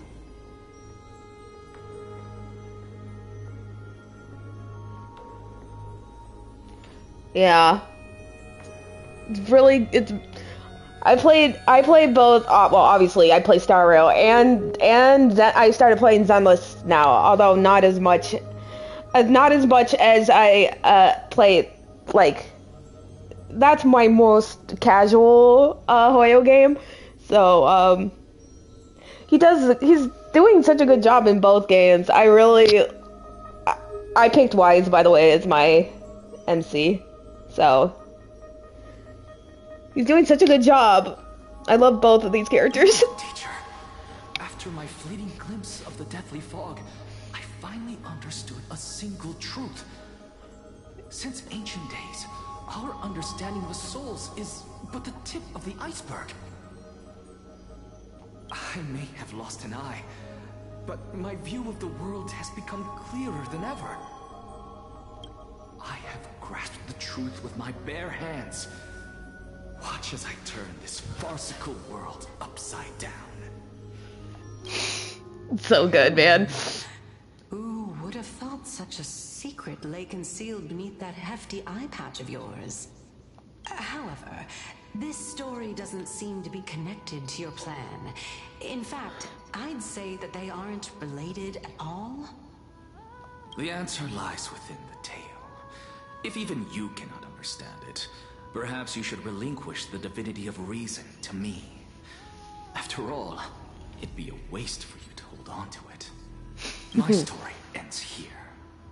Now it's time for you to tell me your secret. After all, this is what equivalent exchange means, correct? As expected, you laid a trap for me to step into. Unfortunately, even if I was willing to talk about my past, I may not know more about it than you do. What about Nestia? Oh? Are you saying that the renowned reason type is now admitting a lack of wisdom? Your followers are going to be sorry. Oh my god. This is amazing. Humanity. Remember this. Being cognizant of one's ignorance is the greatest wisdom of all. Now I understand. No wonder you asked me to answer your random, nonsensical questions.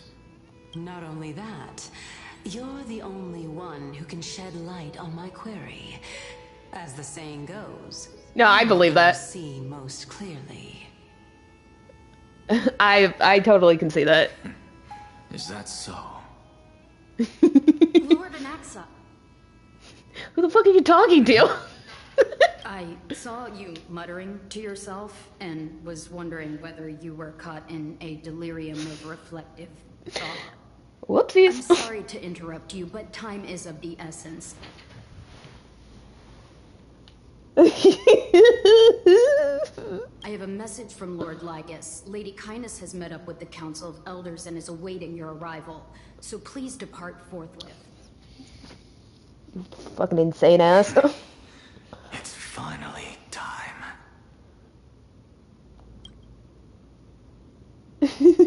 Carefully. The one who created the world, and the one who bears the world.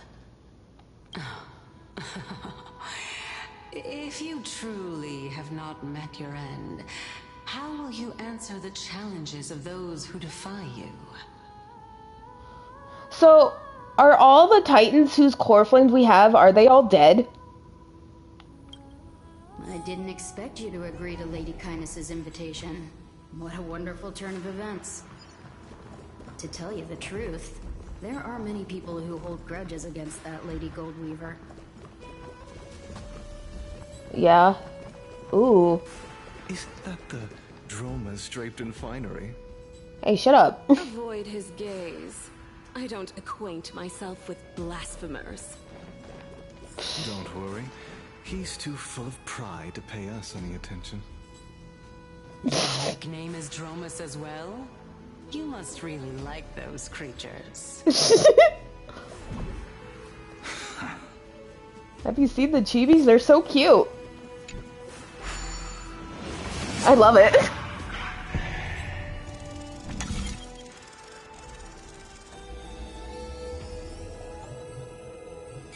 There it is. A student of Empedocles? I hear that his views run counter to the Venerationists. This is what being a scholar is about. A collision of ideas. I hope so. When there are differences in beliefs. And it is such collisions that lead to progress. Sorry, I want to hear what they're saying. In my view, there are only right and wrong perspectives, neither of which can coexist with the other. What radical thinking. I guess this is why the children of humanity always squabble with each other. Yeah. God, that's so cool. You seem to be avoiding that Goldweaver person. Why don't you address Lord Lygus and Lady Kindness are just ahead. I'll take my leave for now. My bad. Oh man.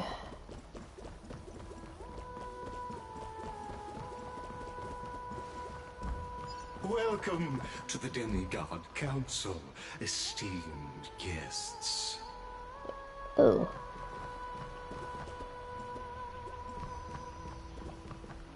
Lord Anaxagoras, I've heard so much about you.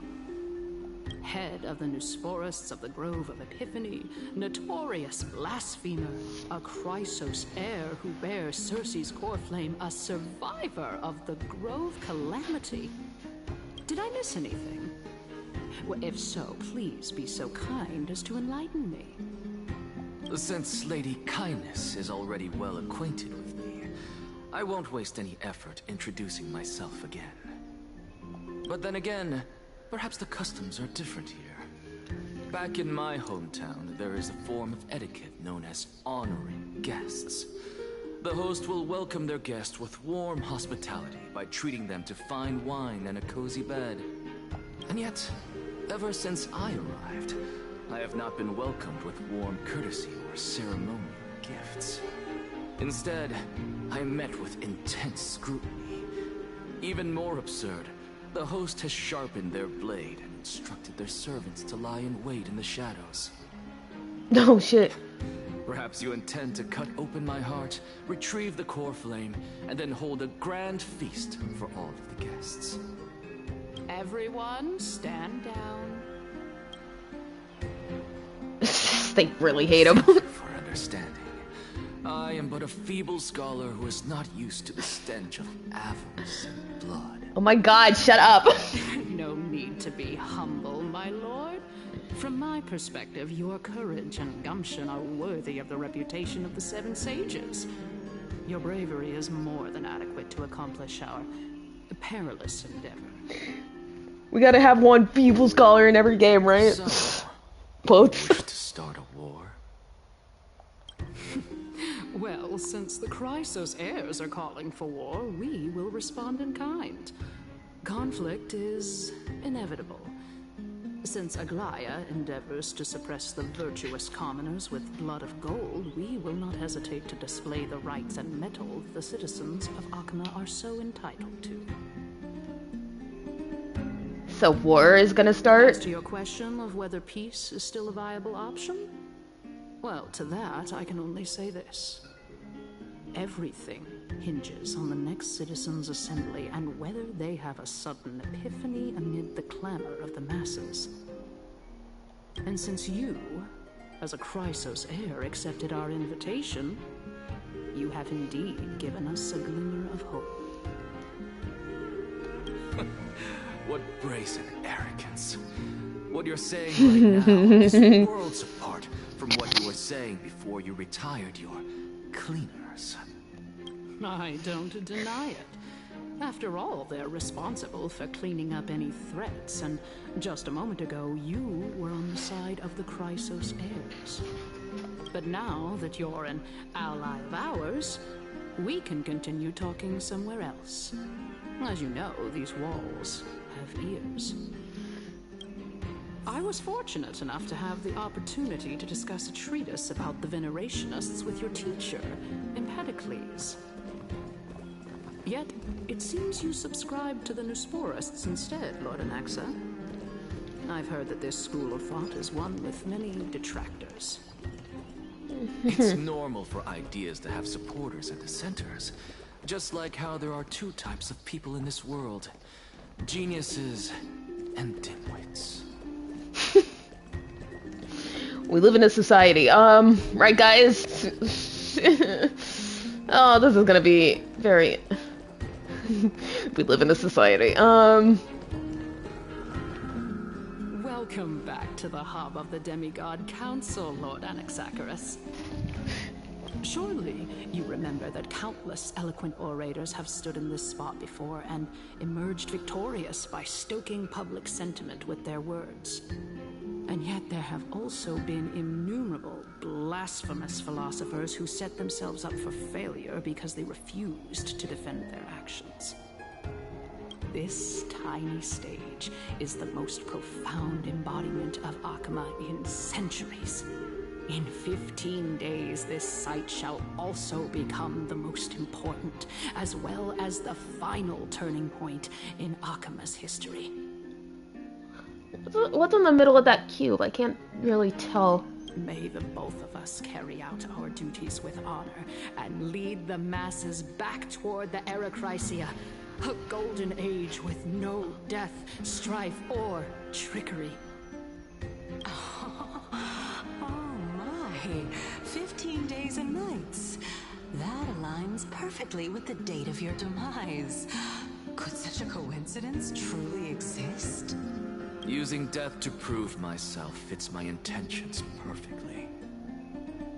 What strong conviction you have, as expected of the hero who dared to stand up to the Gold Weaver. As expected, she misunderstands you. That's enough, Lady Kindness. Dispense with the niceties. I only accepted your invitation so that I can serve the commoners alongside the members of the Council of Elders. Don't test my patience with such superfluous formalities. I can fix them. Well, you say that now, but surely you also require my aid as well, so that you can stay alive even when being pursued by the Golden Thread? You worry too much. She won't show her hand too freely, as she still needs to garner support from the masses at the Citizens' Assembly. Even someone like me can tell that only a sliver of her humanity remains. Surely you're not asserting that she will definitely act in a rational manner. Man, they're like, handshake, we both hate Aglaia.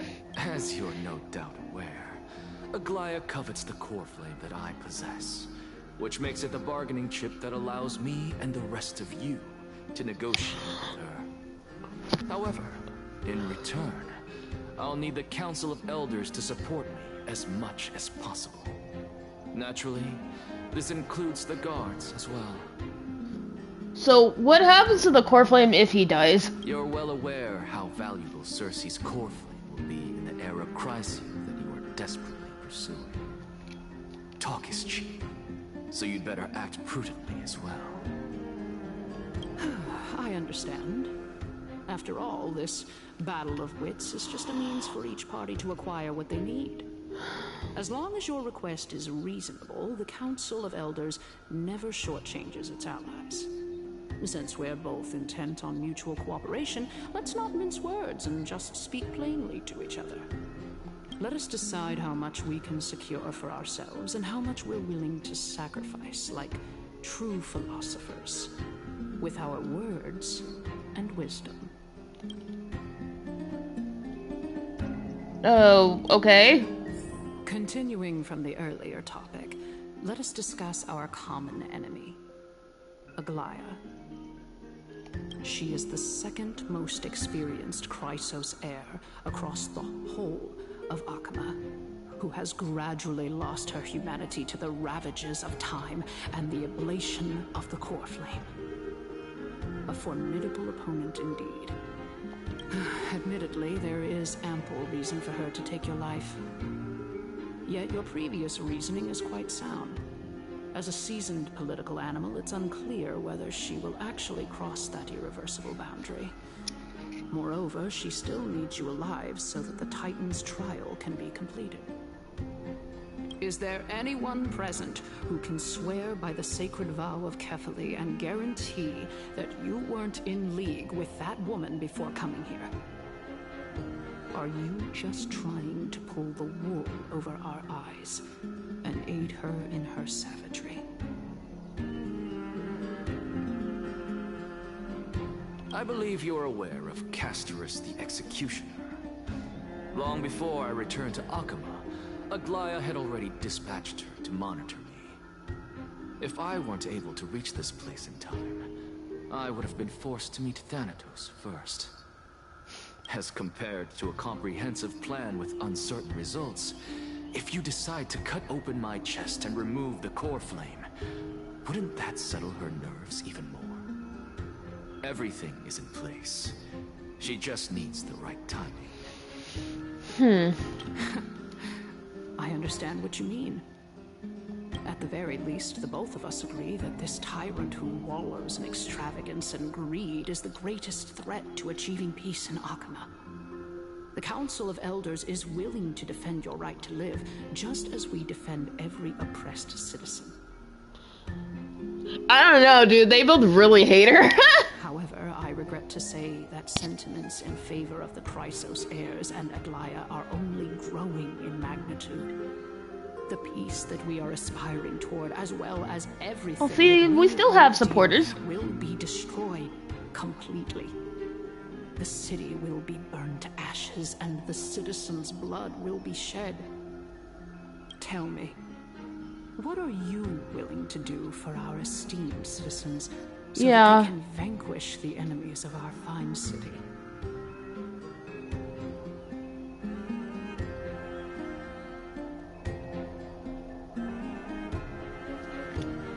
Although the circumstances are rather unfortunate from an objective point of view, it is an undeniable fact that ever since the Grove was attacked, I have become the de facto leader of the Grove. The Council of Elders needs more backing if it wishes to topple Aglaya, and it's evident that the Academy wields considerable influence. At the very least, I have served as the Grove's special envoy to Akama for a significant amount of time. Of course, this also means that I will hold a crucial vote at the Citizens' Assembly. In the name of Kefali, Akama thanks you for your sincere and valuable thoughts.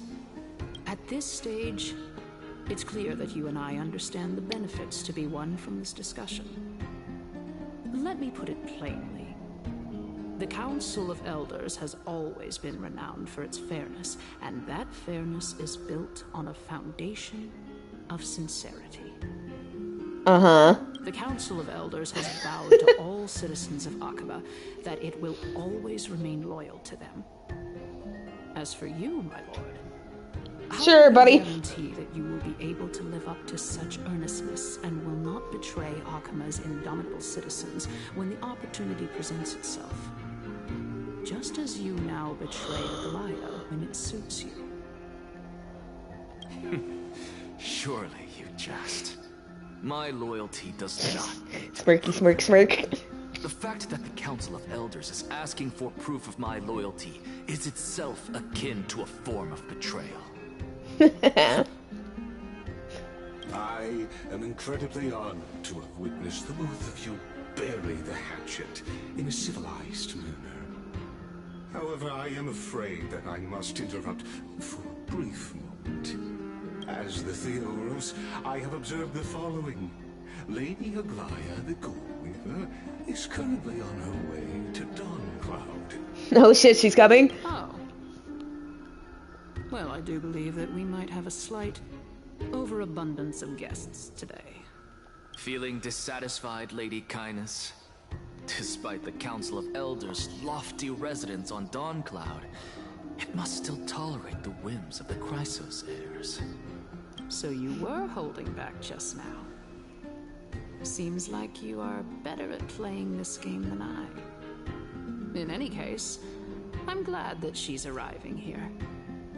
So tell me, Anaxagoras, now that you're an ally of mine, if Aglaya were to demand that I hand you over, what should I do?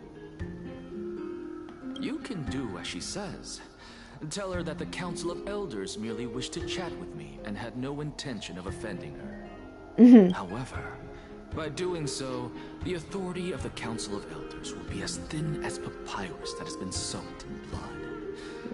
Not only can it be destroyed at the slightest touch, but the Council will also lose possession of a valuable core flame. You can't do anything. No, more like 2 core flames. After all, at the next Citizens' Assembly, that young lady who is synonymous with death will also be standing on our side. Oh? How can you be sure of that? Is that of importance to you? All you need to know is that I have a plan. In my opinion, you should be more worried about the impending threat. If Aglaya can seize me in full view of the masses today, she could also dismiss the entire Council of Elders in one fell swoop tomorrow. If that happens, the discussion that we've just had will turn into an utter joke instead. Is this the outcome that you wish to see, Lady Kindness? Fine. I will handle this matter appropriately. But you do best to remember this. Fool the people and karma will be on your tail. I'll overlook it this time, but don't count on there being a next time. Sure, lady. Unless, of course, you crave cruel punishment and consider suffering the perfect state to ponder the true nature of souls. Well, what do you know? That happens to be one of my rare talents. Oh, baby. I love you. We shall see, then. I love this bitch so much. I've got to say that you've managed to really impress me again. But shouldn't you be going after more? Dying to know after. I mean, I am a little bit too. I'm the reason Titan, after all. It is in me to ask and seek answers. Easy there. You'll learn the answers soon enough. I didn't bring it up with her purely because she doesn't have the means to give me what I truly want. It's as they say. Yep. Onlookers see most clearly. The true masters of Dawncloud have always been the Theoros, who watches over everything. Ah! This is so interesting. What's going on? I love it. Respected visitor, welcome once again. I love this guy's design. It's really pretty. You could actually skip all the pointless debate and come straight to me to seek an audience with Kefali. I have no reason to refuse you, do I? Do you? You may not, but Kindness has. Whoever gets hold of Kefali's core flame will get to rule over Akama. She's wary of me, so naturally I had to gain her trust. I would say that debate was not at all pointless. Very true. In my view, this individual has gone to great lengths to get close to Kefali. He might very well be plotting something nefarious against the Titan. Are you still willing to let him pass, knowing this? Oh, I was like, who's she talking about? Yes, very much so. All living creations are always free to visit Kefali's transcendent vessel. This comes with being the World-Bearer. How convenient it is to be able to hear what they say. It is truly my honor to speak to a venerated Titan in person. Please, go ahead. Let me join you both on this journey. A bygone myth tells of an occasion where Kefali once answered their followers' questions on the peak of the holy mountain. Their followers have since believed that scaling this Titan cliff is one way of being with the god. Hear that? It's not every day that you get to climb a mountain with Circes. You should sing me a hymn of praise. Titan hymns are beyond me.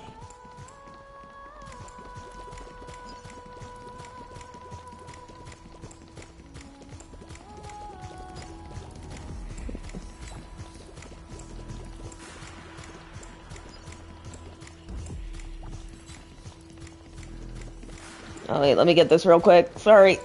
Oh, never mind. Take this Ian's shortcut, and the long pilgrimage stairway will be waiting for you at its end. I have to admit, I never expected you to not ask me anything. Not even my motive. Because I know very well what it is you are after. As the saying goes, a gentleman helps others achieve their goals. I have a feeling that your theory will be validated at the end of this journey. I believe Kefali. I love how sassy they both are. Of your right to ask your question, especially now that you're on the brink of death. You must be closer to Kefali than anyone else. Wouldn't you agree? I hope things go as you say, then. Putting a child of justice into a farcical world is bound to turn it upside down. It is my hope that you bring a much-needed change to this world, which is on the brink of destruction. Oh, destruction. Oh boy.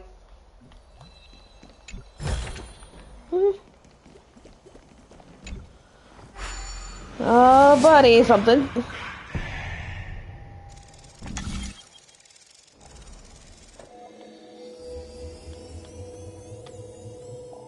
There we go. Got it. Honestly, this is my first time going up to Dawncloud's peak. What a splendid view. Isn't it about time you recognize the magnificence of us Titans? Well, I don't see how this place is different from those temples in the city. All they have are magnificent facades. And even though I've come this far, I'm still doubtful about getting useful clues from him. Oh boy. I must be getting ahead of myself to be expecting to hear something nice from you. Yeah, lady, you shouldn't really be expecting anything nice. Oh? Haven't you been in my head for some time now? It's high time you get used to how I feel about things. Alright, we're just a short hike away from Kefali. No time to waste here.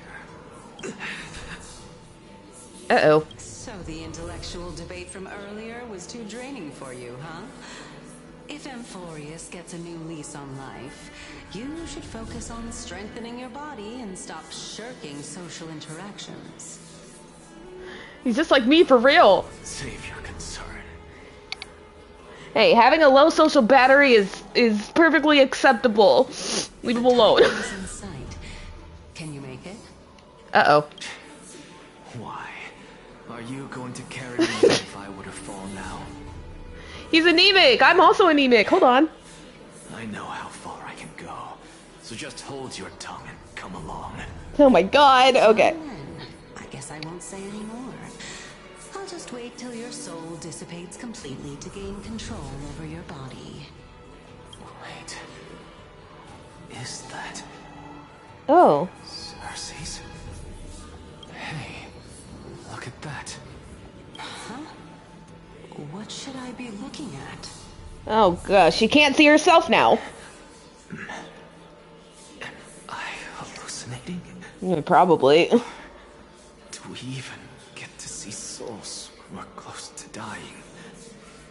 Oh yeah, that's right. Uh-oh. Do they know what Memoria is?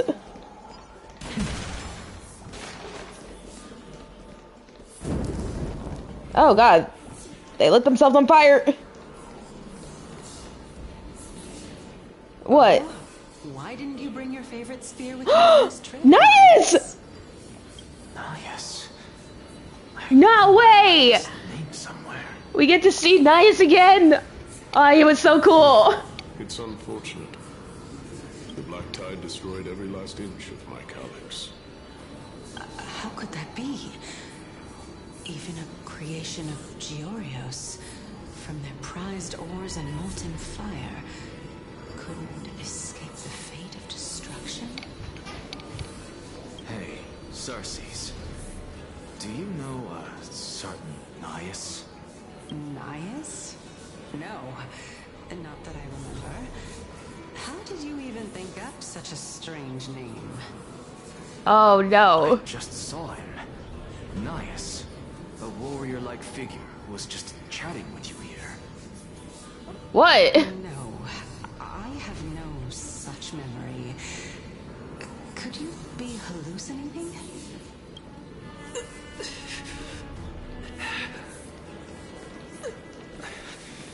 This is a departed spirit.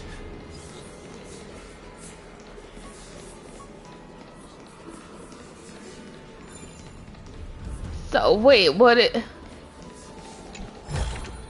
I'm so confused right now. We'll melt it down.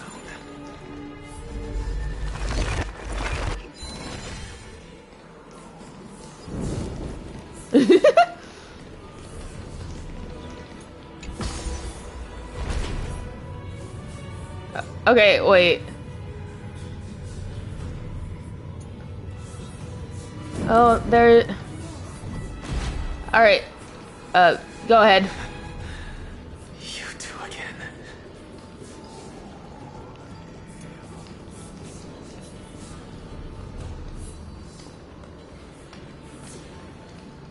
Wait, hold on, I want to see something. Uh-huh. What is the mission thing? Titan Cliff, the closest to the cliff.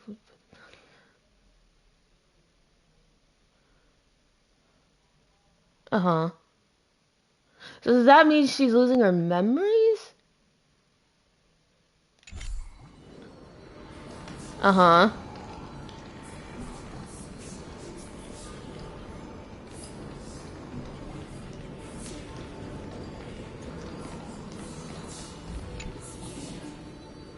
This is a pilgrimage platform dedicated to devout believers, but you and Exagorus never kneel to false gods. Right. Enough about me. Did Kaos ever reply to you? Oh.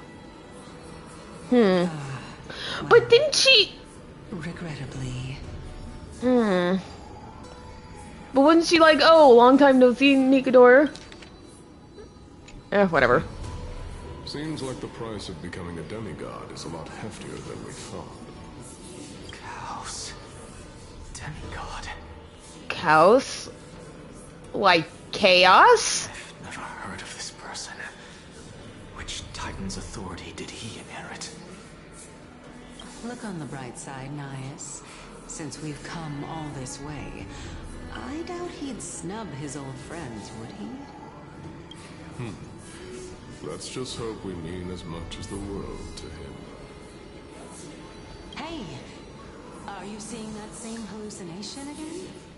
Yes, it's still you, Ananias, but you're now talking about a certain Kaos. I'm guessing he's one of your companions? Kaos? This name sounds just as strange to me. Never mind. I think I know what this is about. If things are as I thought, then they aren't hallucinations, but the souls of people. What? But if those are the souls of the dead, then what am I? Beats me. For all I know, you're just an illusion I conjured up in my dying moments. Let's just keep going.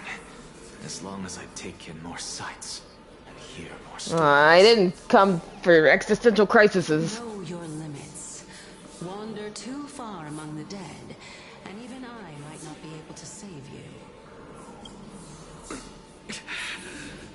I'm fine.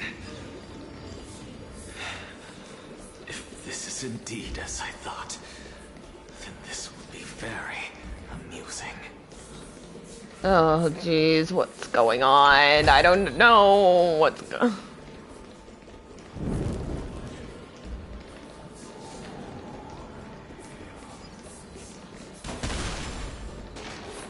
So, we meet again.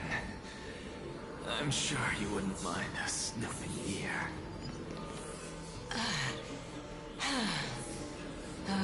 So many steps. Can you keep going? Well, wait, she could blow. How are steps tiring her? Of course. I'm just... If I knew we had to climb a mountain, I wouldn't have come along with you. Ain't that a mood? I guess this also counts as one aspect of the world-bearing burden. If Amphorius does have a next life, you may want to get your body in shape. Whoa! Keep your sarcasm to yourself. Damn. I'm not getting anything of value from them. I would sooner throw myself off this cliff and hit rock bottom than exercise even a little. She's just like me! Ah! I am Calypso of the eminent Seven Sages, after all. Training would make me no different from those Helcalithist barbarians. Calypso. She's one of the Seven Sages. A member of the Grove? No, she can't be. I would know her name if she really were one of the Seven Sages. Hey, Circes. Does the name Calypso ring a bell? Circes? Oh, she's just gone. Gone. It doesn't matter. Yeah. I can do this myself. Oh, God. Looks like I'm nearly there now. The land of the dead. Oh, beautiful old world. Where are you now? Huh? Oh, legendary era Chrysia. Return to the mortal realm. Splendid gods once walked the paths we walk. Alas, all that's left of that warmth is a hazy mirage. Why are you chanting that too?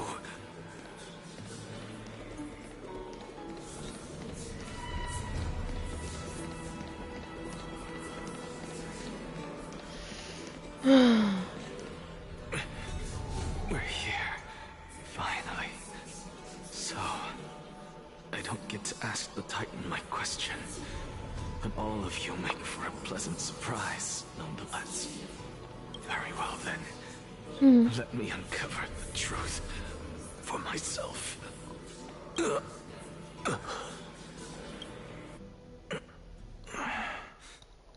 I still fail to make it in time? So, I'm back here again. This is... I can hear it. I hear it from the depths of the tides, behind the closed doors of the void world. A voice ready to tell me something.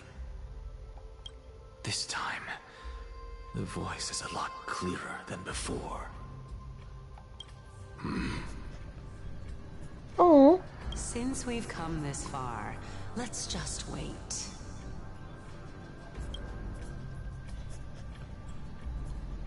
Lord Nias and Miss Calypso, are you both here to visit Chaos too? Yes, and we've been waiting for quite some time now. Oh, wait. Isn't that the girl in Cass's trailer that looked... Regrettably, he hasn't answered us. The worst case scenario is that he's already been overwhelmed and crushed by the world-bearing burden. You're overthinking, Lord Nias. I can still sense Chaos' soul in the area. Yeah, who was she? And besides, we both know Chaos' nature. A deliverer like him wouldn't fall so readily, much less give up on all that he holds dear. Isn't that so? A deliverer, huh? Yes. I have faith in him. That reminds me. Why are you making this trip alone, Polixia? Oh, my sister needs more time to make sure the flowers are fine. Such a pity. Both of you have hearts kinder than anyone else. Yet you are born only to take over Thanatos' divinity. Everything that I see and hear this time has left me shaken to the core. What may seem like a mundane conversation is in truth a once-in-a-lifetime exchange that has revealed the ultimate answer to Circe's question. The conjecture has taken shape and must now be solidified into a theorem. Next, I only need to seek verification from Kefali. By doing so, I can answer Circe's question and reclaim my body. But no, I will not do that. That isn't important. Because another one of my conjectures, one that I have always dreamed of proving, has been proved right this very instant. Fusing a mortal soul with that of a Titan to replace said Titan is not a ludicrous idea after all.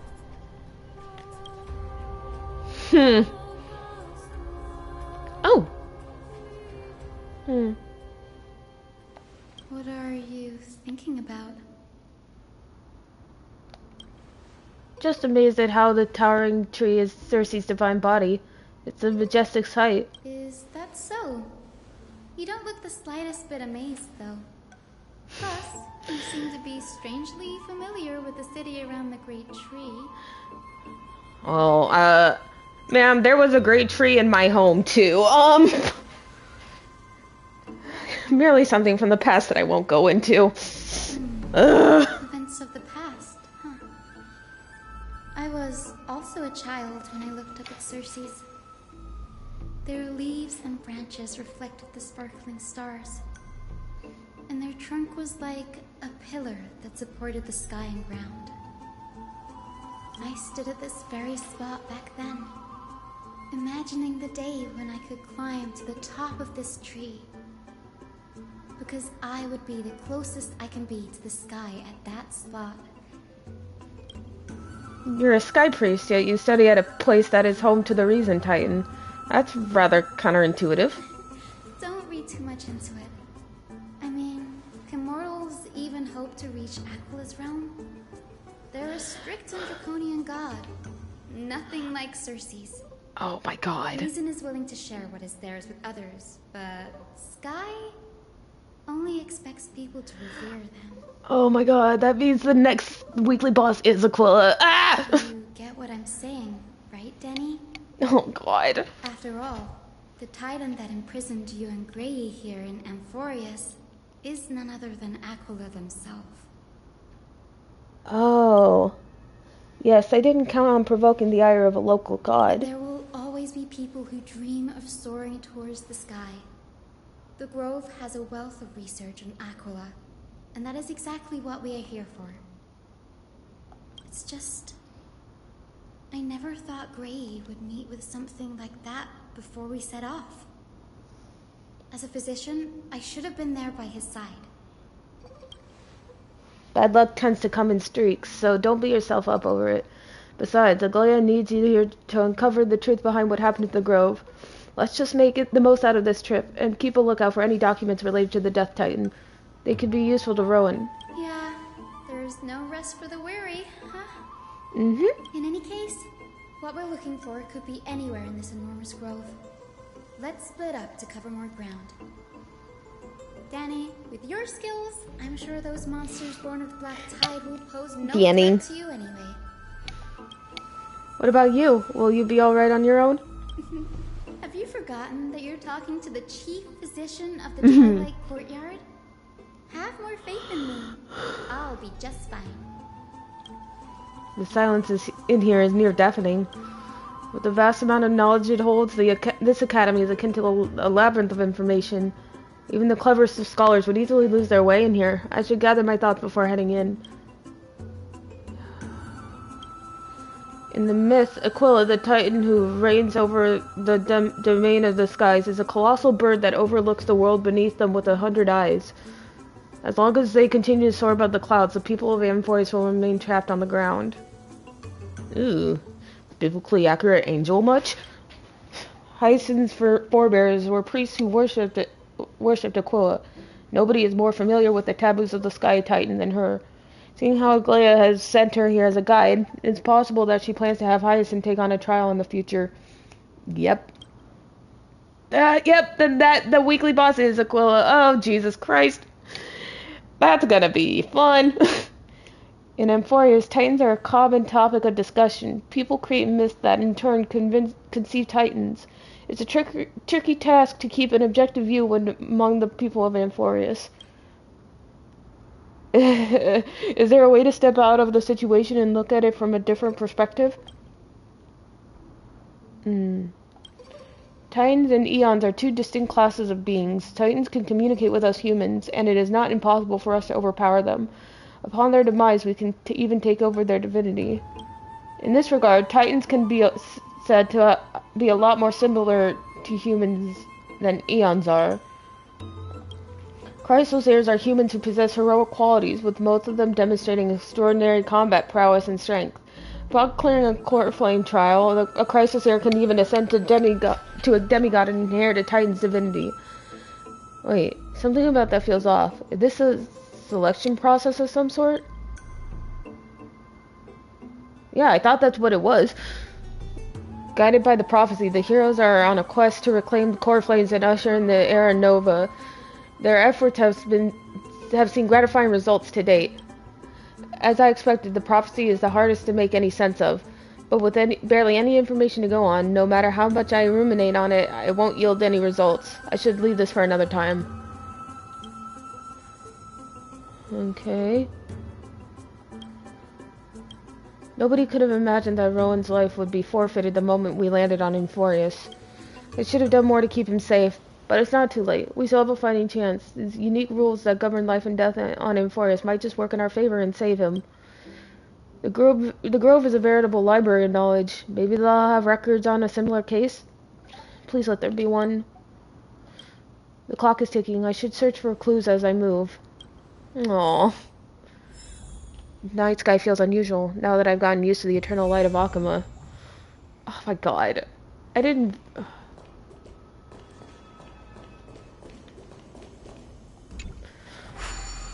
Wait, am I...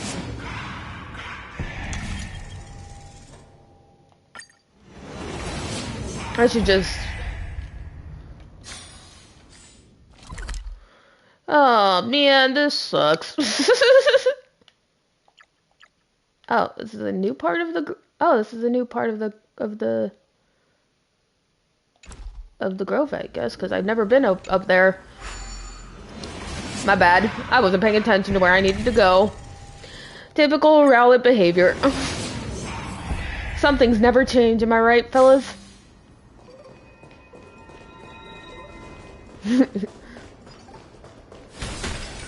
Man, I'm so happy I got cast. Like, I really didn't think I was gonna be able to, but, you know. I hope we battle, because I want to see the big guy on the big screen.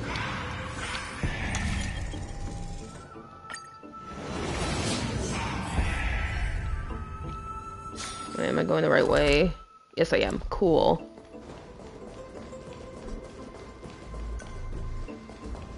And now I can save all of the anniversary stuff for Anaxa. Make sure you keep it safe.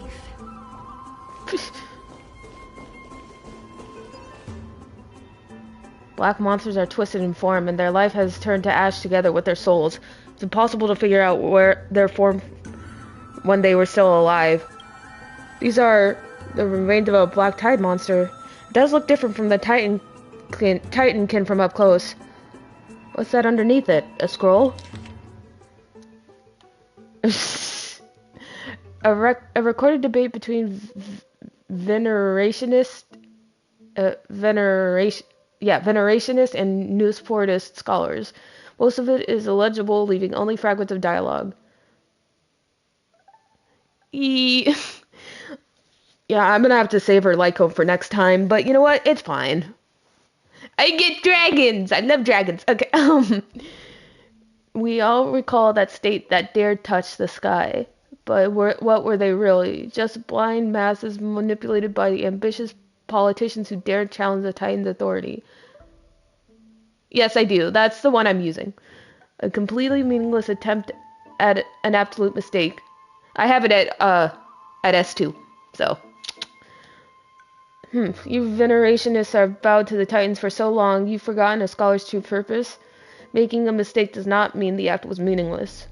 Even though students new to the Grove understand this from basic logic lessons, an entire city-state reduced to ashes proved the skyship's construction was a mistake. To me, that's precisely the meaning they achieved through sacrifice.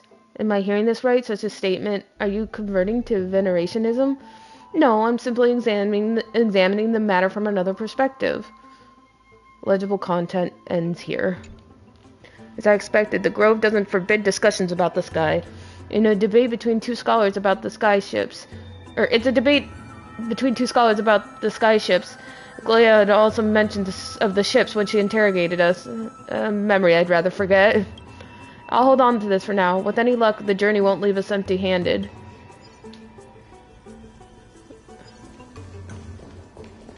Man, this story is gonna make me so depressed at the end of it. God, we better change this prophecy or I swear to Jesus. Uh-oh. Hyacin, no! That's Hyacin? Why is she surrounded by so many monsters? Much faith that I have in her, it's probably a good idea to help her out here. Really now? This is way more trouble than I could have asked for. Yeah, they're just two guys, we're fine. Need a hand? Or you could sit back and watch. I can't tell if you're serious or not, but being hard to read isn't without its perks, I suppose. I'm kidding, Danny. Lend me a hand, pretty please. Alright, now let's get him! Hell yeah, baby!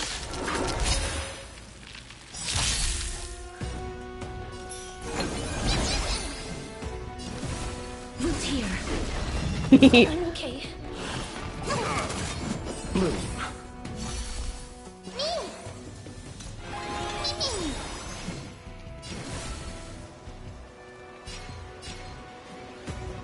As you wish. Let's settle this. Receive divinity. Repent. Burn it up. Embrace a new life. Yeah, I didn't want to overkill too much. I am struck. Forever to. Yeah. I mean, that makes sense. A little bit of overkill, but you know what? That never hurt anybody. This place is practically in ruins. What happened? There shouldn't be this many monsters here. The black tide is remarkably quick to Oh, detect right. the Amphorius. So or rather, the blessings of the Sky Priest in me, might have unknowingly called them to me. Oh, right. I forgot. Daniel wasn't here with us the last time we came here. Or the first time, rather. Anyway, never mind that for now. Here, you might want to have a look at this. I found it around here and thought it might be of interest to you. A debate record between two scholars. Most are illegible, leaving only fragments of dialogue. Well then, enlighten me. What exactly do you mean by examining from another perspective? Simple, you see.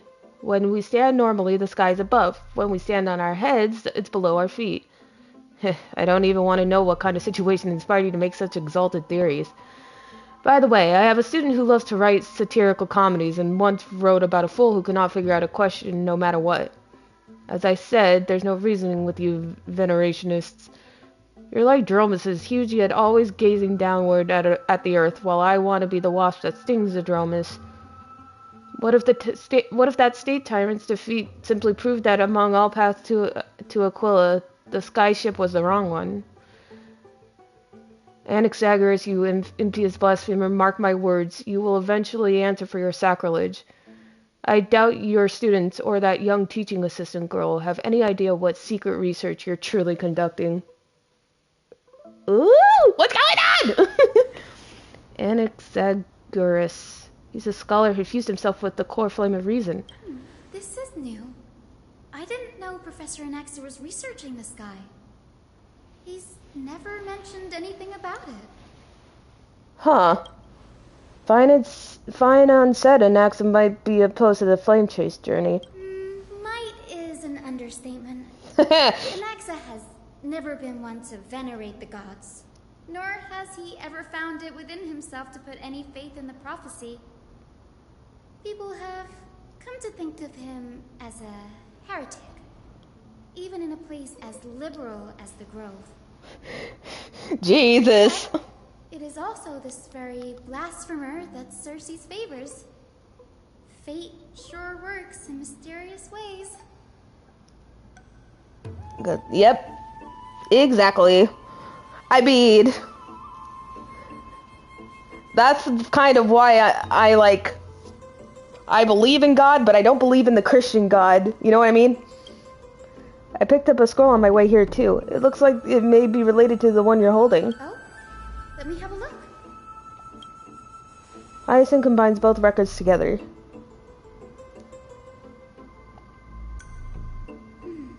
By the looks of them, these scrolls are records of two conversations that took place in the same setting, one after the other. There's still much I don't know about the Grove. Do you mind if I ask you a few questions? Sure, go ahead.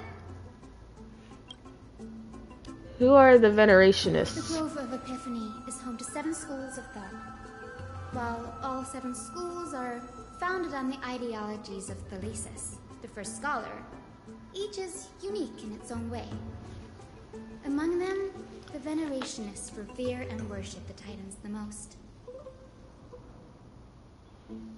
Yeah. As the sage of the Venerationists, Euthyphro has always been at loggerheads with Anaxa. Makes sense. If we were to place the 7 sages on the scales of Talanton, Anaxa and Euthyphro would be placed on opposite sides to achieve balance. A very illustrative explanation. Thank you. Was it a mistake to build the skyships? Nearly everyone in Amphorius has heard the story of the skyships by now. Aquila's stature is loftier than the heavens, and their divine retribution is merciless. That's why it's no use building giant skyfaring ships. Oh, but I do wonder if a supercharged mini Treaty cannon could slip past their watch. That was a joke, right? What is Anaxa's field of study? These forests primarily study the application of alchemy in soul repair. Everyone considers Anaxa a blasphemer, but that has never stopped him from sharing his ideas, no matter how taboo. If you must say that he's hiding something, then it's likely what lies beneath his eye patch. It's full of secrets. Anaxa often says that every failure brings us one step closer to the truth. Perhaps, to him, the crash of the sky ship carries a different interpretation. The firmament is not impenetrable. On the contrary, it was precisely because the sky ship represented the first step toward breaking free from the shackles of the Earth that it provoked the wrath of the Sky Titan and brought divine punishment upon itself. It's a shame that the majority of the Grove's research on Aquila was headed by the Venerationists, with sacrificial rituals making up a predominant part of their findings. Ugh. Not the sacrificial rituals. Subject matters in relation to Aquila dwindled even further after the sky ship incident. So much so that even this scroll is completely new to me. Don't worry about it. We'll just collect everything we can find on the Titans for now.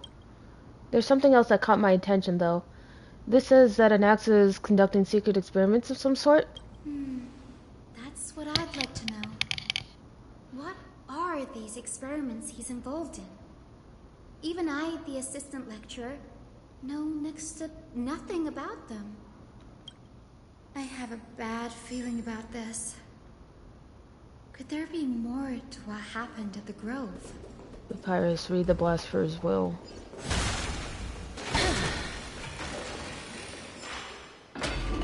Oh boy!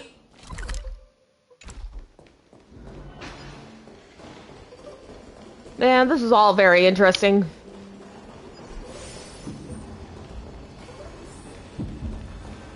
This is the Library of Philia, a place where the Grove stores its collection of tomes. Other than books written by the 7 schools, you can also find philosophical texts, ballads, and religious writings from the outlands here. Cities that desire to learn from the Grove are apparently expected to contribute knowledge of equal value to what they saw. We've had more than our fair share of hilarious episodes over the years. For instance, it's said that the Erythrocheramists once borrowed a manuscript from a certain author, but ended up returning a copy instead of the original. What's more, the original manuscript was supposedly then hidden here. That doesn't seem like a nice thing to do. Nice? No need to hold yourself back, Danny. You can just tell it like it is. Danny. Their behavior was no different from bandits. Well, if you don't mind, did the Grove ever rob Castrum Kremnos? You've got me there. Some said we couldn't even find a dictionary in Castrum Kremnos, so I guess they were spared. Well, no wonder there are no words for anything in the Kremnoan language. Too many books in the Library of Philia. Flipping through them all will take too long. Why don't we use the biblioslate to see what we need? We can bring them back to Occam for reading after that. I mean, I'm just saying. Agreed, this place isn't safe. We should leave as soon as we're done. There are still several more scrolls strewn all over the place. I'll gather them while you pick up those texts. This way, nothing will be overlooked. I'm literally just saying, guys. Come on now.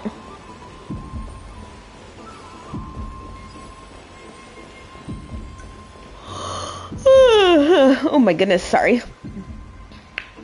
These are complaint letters from the scholars about Anaxagoras the Blasphemer. There's a thick stack of letters.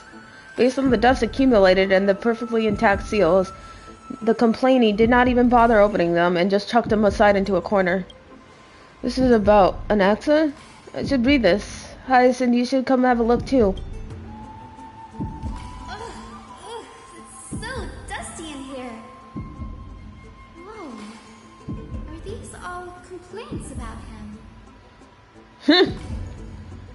I can already see what they must have written. Anaxa has no respect for the gods. His very existence undermines order in our society. They're probably all things like that. I love Hyacinth. Does Anaxa hold that much influence? Why else would they call him the Great Performer? When Anaxa established his school of thought, the first thing he apparently did was read his own work to everyone. Are the Titans truly an accurate reflection of what humans think gods should be? Worlds created by gods are indubitably perfect, but what of Emporius? Only foolishness and insensitivity everywhere you turn. I mean, he's right. An uncanny impersonation. What happened after? They marched him straight to the seat of judgment before he could finish. Yeah, that's about right. So what he took on in the end was more of a debate than an actual trial. He had to address every one of the scholar's allegations, or face expulsion from the grove. Jesus. The first allegation was... Do you agree that since the Titans created the heavens and earth, so the mountains, rivers, and seas must likewise be their creations? Am I supposed to put myself in a Nexus shoes and answer that? Do we know the answer? I'll just say yes anyways. As told in the mist, the seas, the skies, and the earth are all beyond a shadow of a doubt creations of the Titans. Anaxa would have probably been spared a lot of trouble if he had answered this way. Instead, he quoted past instances of the Flame Chase journey and posited that humans have the potential to take over the divinity of Titans. Needless to say, his critics didn't take kindly to his answer, so they followed up with a second allegation. You claim to be studying souls, yet you are, in fact, defiling them and committing acts condemned by the gods. Do you admit it? That's a serious allegation. Did he really do that? Anaxa always wears an eye patch, never removing it, even when alone. Some say he used one of his eyes as an alchemical ingredient. Every in the world owes their safekeeping to Kithily, and this is even more so for the Chrysos heirs who have divine blood coursing through them. If he has really done something of that nature, then it would indeed be sacrilegious. Well. They had no way to prove it, so it amounted to nothing more than an allegation. Couldn't they have just told him to take the eye patch off? One by one, Anaxa engaged in wars of words against those who would challenge him. Toward the end, a scholar asked him, Anaxagoras, have you any respect for the gods? It was only after a brief silence that he answered, I have never denied that Titans are meant to be noble constructs. What he didn't say, that the Titans are not noble, rings louder in this case. Yes. I'm not sure how that controversy was eventually resolved, but what's for certain at least is that Anaxa was allowed to stay in the grove where he continued his research, despite being regarded as a heretic. By the way, this stack of complaint letters has reminded me of a place in the grove.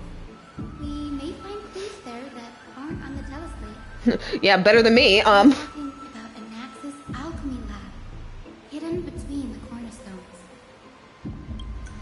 Given the Grove's meticulous approach to archiving, could there really be such an oversight right under their noses? It's a well-kept secret.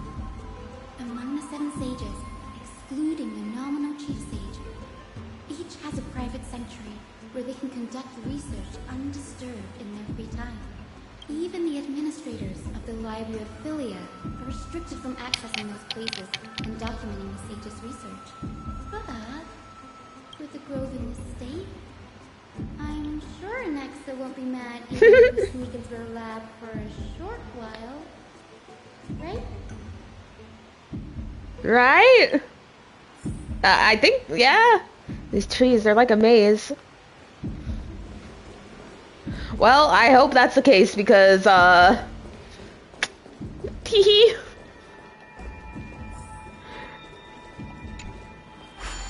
Are we gonna be committing some,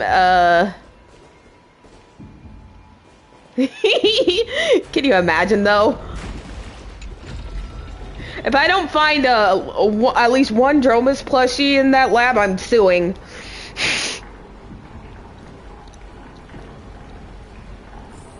For real, for real, for real.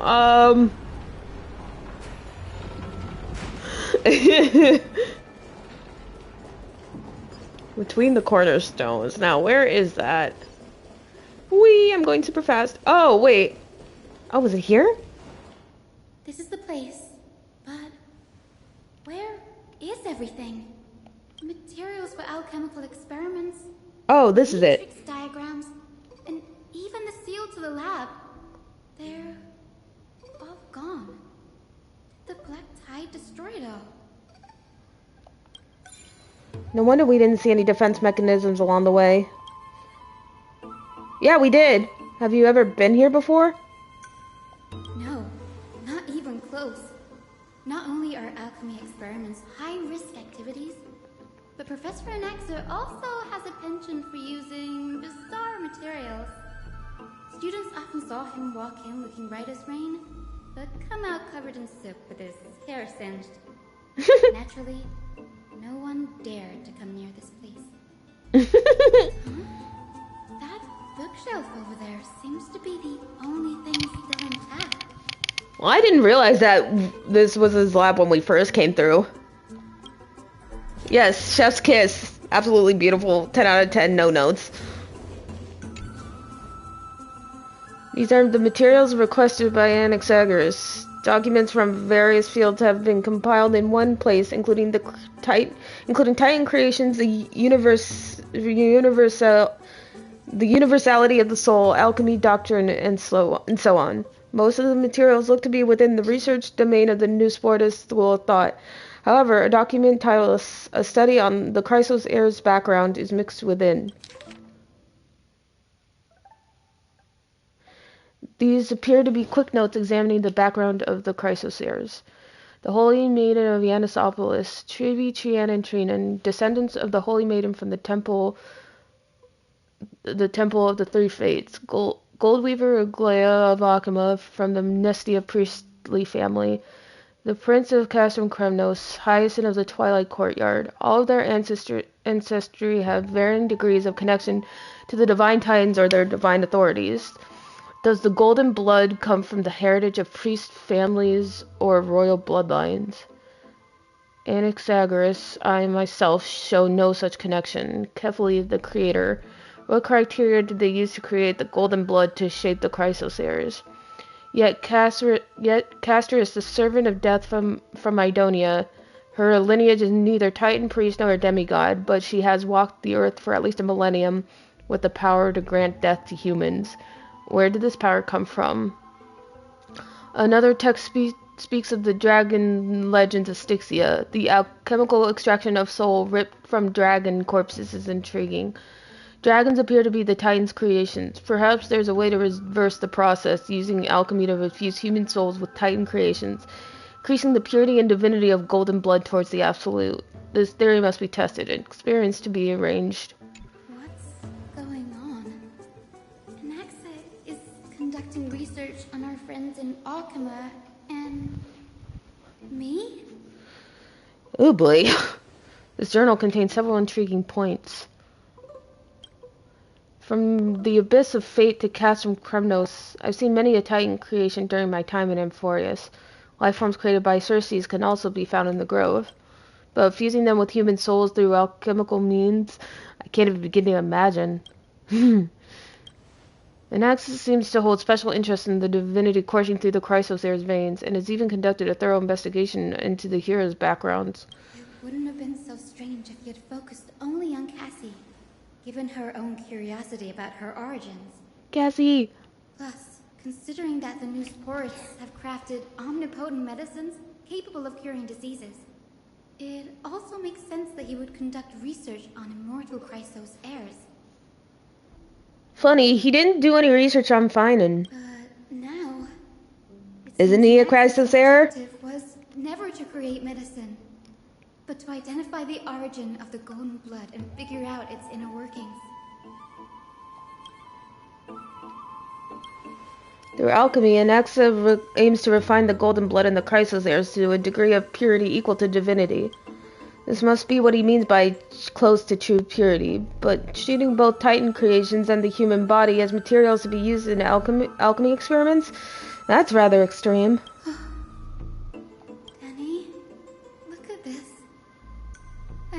Oh, yeah. Bad feeling about this. Uh-oh. These documents appear incomplete. Judging from what's left behind, the important alchemical formula have been taken away. Only the author's reasoning remains. The previous approach has flaws. Fusing human souls with Titan creations does not purify golden blood. Even pure Titan creations are contaminants to the Chrysos Heir's golden blood. Soul fusion between humans and creations merely repairs impurities of the soul or maintains a connection to dying souls. While creation myths tell us that Chrysos Heirs and other creations were all made by Titans, their nature differs fundamentally. The Titans' creations are no intermediate products of an alchemical process, and the Chrysos Heirs are closer to the Titans than the creators. In other words, I should not have considered Titan creations equal to Chrysos Heirs. The hypothesis I should focus on is one pointed towards the Titans themselves. Such rare chances to study Titans demand a meticulous selection of research subjects. Living Titans prove impossible to restrain, and dead Titans offer no insights worth pursuing. But dying Titans, they are the perfect research subjects. Only by understanding the fundamentals of creation can we ensure perfection at the moment of everything's birth. Through my own hands, I will melt a Titan and reach the true essence of the soul. My biggest fear. It's come true. After going through his notes, I think I can piece it all together now. Anaxa was carrying out experiments on soul transmutation. Holy shit, this really is Full Metal Alchemist. Do you mean he's trying to reconstruct human souls alchemically? Yes, this is what he was secretly conducting research on. Something he had to keep hidden from others. Compared to his public speeches, this is the real blasphemy. So, wait, he's trying to make a human from a Titan? Is that what? Oh, I just thought of something. Maybe to get his sister back?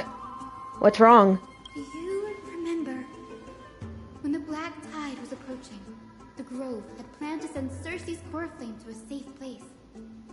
But an accident happened along the way, and Anaxa lost his life in the process. But Cersei took over his body and resurrected him, which led to the situation we're in now. That's right. But what if Professor Anaxa's fusion with the core flame of reason wasn't an accident? What do you mean? Put yourself in his shoes. Knowing that the Black Tide was closing in and your time was running out, what would you have done? Shit. I'd put my theories to the test no matter the cost. Exactly. When the Black Tide came, the true reason Anaxa headed to the Luminary Throne was to transmute and fuse himself with the Titan's core flame. Jeez. Did he succeed? No. Judging from how he reacted after the event, the results came as a surprise. Maybe he failed to consider the possibility that Cersei would make a similar decision. The manuscripts detailing all the alchemical formulae have been taken away. His research is still ongoing. Oh. Could he have taken them for other purposes? Like what? There's only one Titan left in the world now. Thanatos? No. No way. To conceive an entity of perfection, one must first understand the principles of creation. If Anaxa is in Nakama now, then that means... He's after Kefali. Oh. Sir, this sky above us, it's not real, is it? Why does he want to kill Kefali? Oh my god, I'm so confused. This is just an image from a projection device used for educational purposes.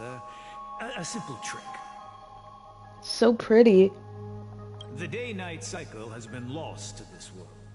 So that students like you may still learn about the night sky, astronomers have harnessed the Titan's miraculous power to manipulate the light, projecting the nights of the past here for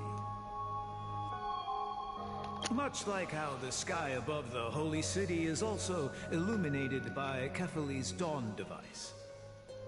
So, The skies of Akama are fake too. You mustn't conclude that, Inoxa. You should know that only a child would expose a trick and be proud of it. Often people know more than they let on. They simply choose to feign ignorance because they have no other choice. Then they're just deluding themselves. People believe in Kefali's tale of Genesis, accepting wholesale whatever the priests preach. But we're different. We've already walked out of the firelit cave of ignorance. We have already realized that we live in a world where Titans make the rules. Even when we look at the sky, we're only seeing what they allow us to see. Rather than gazing at this mockery of a night sky fabricated by them for the rest of my life, why shouldn't I be the one to take control of the projection device instead? So much time has passed since you sowed the seeds of doubt in my heart, child. Many a night, I find myself penning down all my theories and wild ideas, only to burn them to ashes when I open my eyes in the day. Why? Because we'll face death by burning if word gets out? As a sage of the Venerationists, my soul has already become inextricably linked to the great tree. Every word I say and every move I make is certain to influence every leaf, every branch, even the tree itself. But above all else, my days are numbered. Instinctively, I have my doubts about the golden blood and the human soul, yet I have no means of verifying them. The golden blood in my veins is woefully thin, and I am loath to waste what little time I have left obsessing over a hypothesis that cannot even be proven in the first place.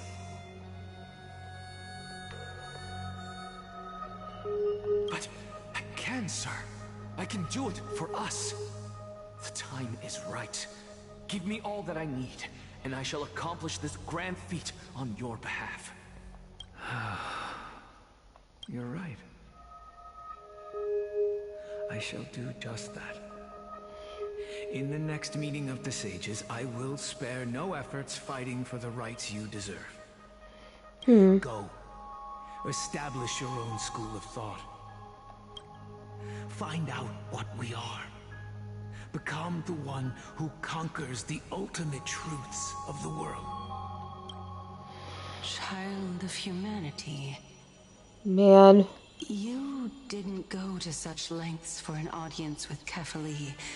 Just ask him a few questions, did you? So, you figured it out. If I were as foolish as a Dromus, perhaps I'd throw myself down and prostrate before their greatness, begging for the gods' prophetic wisdom. Well, sorry to disappoint, but I'm no Dromus. Alas, I am a human, standing tall on 2 feet, possessing both intellect and pride.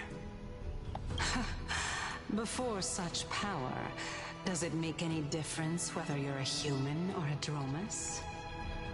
I'm sure you're familiar with the story of the Styxians. Pretty. When the raging waves threatened to swallow them, they didn't just give up and become sitting ducks. No. They constructed a dam that kept the roaring tide at bay, chaining down the mad Fagusa. They call me a blasphemer, Circes.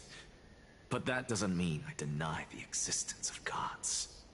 It's just, as I see it, Titans are simply a force that mankind has yet to find a way to tame. Oh? If power that rivals the Titans is what you crave, why not conform to the prophecy and brave the trial? That's not what he's about. Why stop at harnessing the power of the Titans when I can do so much more? The source of life is what I wish to grasp, to understand what makes up the soul, and to learn what we really are. Thanks to you, I've had the chance to personally verify, in more ways than one, that the soul indeed ceases to exist in death.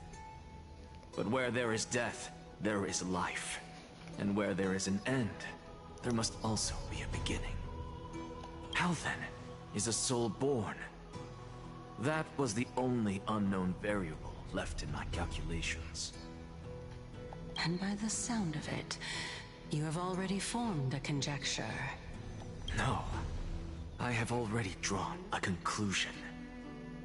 In my journey unto death just now, I finally saw the answer with my own eyes. Professor Anaxa. Cass! I'm here. His life hangs by a thread. I must ask you to refrain from taking any unnecessary steps. Of course. I'll bring this to a conclusive end, and give you the answer you so desire. However, in accordance with the principle of equivalent exchange, I must also demand from you what I need. As you wish. Don't you care to know what the price might be?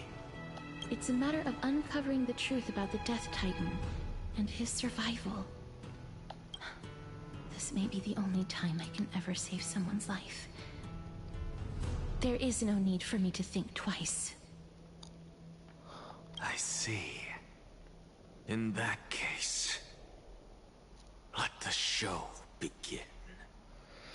Oh boy. Indulge me. Am I correct to say that you intend to prove Thanatos' whereabouts? I love and Cass. Prove the nature of our existence now? Before I begin, I must confess I have been stuck in a cognitive trap all this time. As unrelated as these two propositions may seem at first glance, they are in fact logical equivalents. They are merely two different ways of telling us about what the soul is at its core. I'm just nodding along, pretending I understand. The reason I say this is as I've mentioned earlier. The answer was hidden in my journey unto death. Anaxa, you are in the Netherrealm? Yes, I am but a living dead man now. But that's not important. What truly matters is, I overheard a conversation between heroes. That's not all. Remember how I said you were a part of that conversation too, Circes? And I've told you that I have no recollection of such an event. That was likely just an illusion conjured up by the mind of a dying man. Of course you would remember. Because that wasn't you. That was Calypso, one of the 7 sages of the Grove. Calypso? Huh? That's the name I made up on my own when speaking to this girl. How do you know of it? And surely you jest. Don't you think I, of all people, would know if that were the name of one of the 7 sages under the shade of my tree? Don't you claim to know the Grove's past like the back of your hand? It seems you've lost even the memories seared into your soul. Use your head, Circes. Since all of this took place in the realm of the dead, it stands to reason their likenesses are of souls from the past. The living cannot step foot into that world. So who could they be? Think about Calypso. Why does she share your likeness? Yet you have no idea who she is. The answer is evident, is it not? Those fallen heroes are the mortal incarnations of the Titans before their ascensions to godhood. The gods aren't master creators born out of thin air, and they are no different from humans, because they all evolved from one.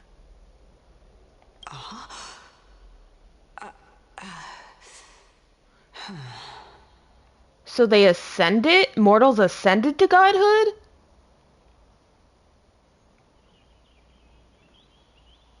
like eons? Or aeons, I mean?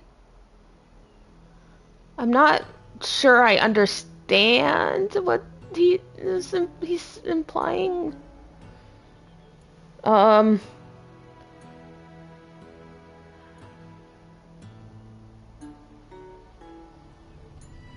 I thought that's what. Oh. Does this answer disappoint you? Oh, so when the Titans die, the Chrysosaurs are replace them? Yes, because you've answered nothing. If I truly was once human, as you claim, then where do the children of humanity come from? Huh. Even on the off chance that you speak the truth, this brings us no closer to grasping Thanatos' whereabouts. How are we to find them? Oh, okay. I knew you would say that. Oh, shit. Okay. It matters not. I know what I'm doing. Actually, why don't we have this supreme being standing before us tell us everything? You can revive a Titan? Humans cannot return from the dead. Neither can gods. But all we need to do is look at this from a different perspective, and the problem will resolve itself. Oh, jeez. The solution is simple. Just like what you did to me. If I'm reborn as Kefali, I can rebuild the world and all within it as oh, God. Simple, is it not? Oh, God, I just realized what he wants to do. Oh, my God. What? Okay. I have news from Hyacinth and Danhung. Anaxa might be trying to do something with Kefali's divine body. What? Oh, no. Kefali? But what could Anaxa want? Is the Council of Elders going to sit around and let such a sacrilegious act unfold? That is not possible. He is indeed the great performer, capable of fooling anyone and everyone with his tricks. That is so bad. I'm sorry. Oh. No need for guilt, for this is good news to us. The Council of Elders has found themselves a traitorous ally.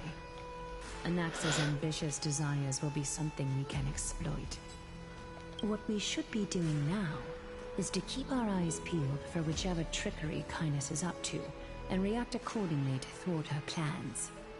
Being Akima's political center, the Demigod Council holds just as much significance as the Vortex of Genesis. Someday, after my duty is over, this site will take the place of the battlefield where you hunt gods. Become the next challenge you ought to overcome. You know, this whole the Chrysosaurs become Titans gives more credence to the this is all a time loop theory. Till then, it's best to get used to this place as soon as possible.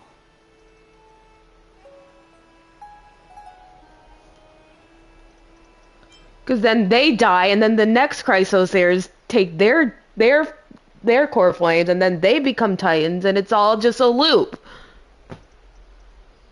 I really think that's what they're implying with this. Come find us anytime you need something.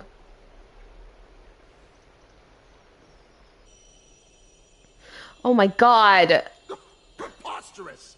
The Chrysosaurs only have their standing because of the Council of Elders. How dare they trample over it? Wow, those people are shooting daggers with their eyes. Yeah. Yep. Yeah, that's what I'm thinking. It's been a while. Oh. Oh. What are you doing here? What is that supposed to mean? Is this really the sort of person that the young lord praised as a ferocious warrior? Hey, I'm mighty. I could bunk your head with my bat. It has indeed been some time, Lord Crateros. What brings you here in such haste? Shh, keep it down. Huh. Be more vigilant. See those duplicitous dogs over there? They do the dirty work for kindness. I've already ordered my people to hold them back, but we should still lay low. Unless you're itching for a bloody fight to get a workout in. Hell yeah. Just kidding. So, did something happen? Did you hear thunderclaps last night?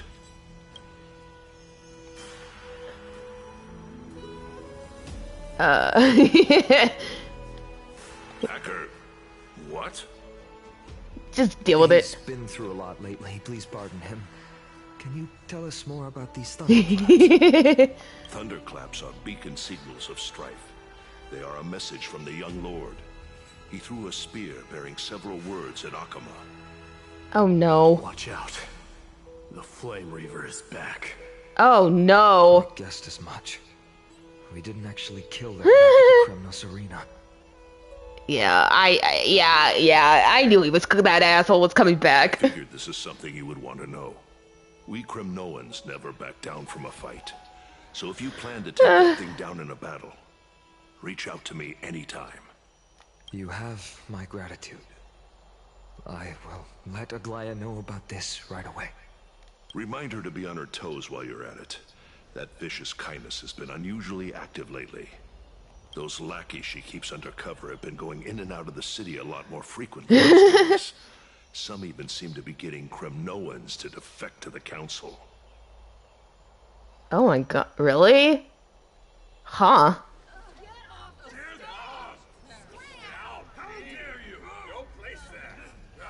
That's... Looks like you can see it for yourself. We should get back. Thank you for the intel, Lord Crateros. Oh my god, okay. I want to keep going, but I know that... I carefully into Lent and above, as the Theoros I have observed. Yeah, that's true, but... Citizens of Akama, Fine and Vides, Elysiae, and the Outlander are heading toward us. Yeah, I realize that, but it's still kind of weird to me. That's all.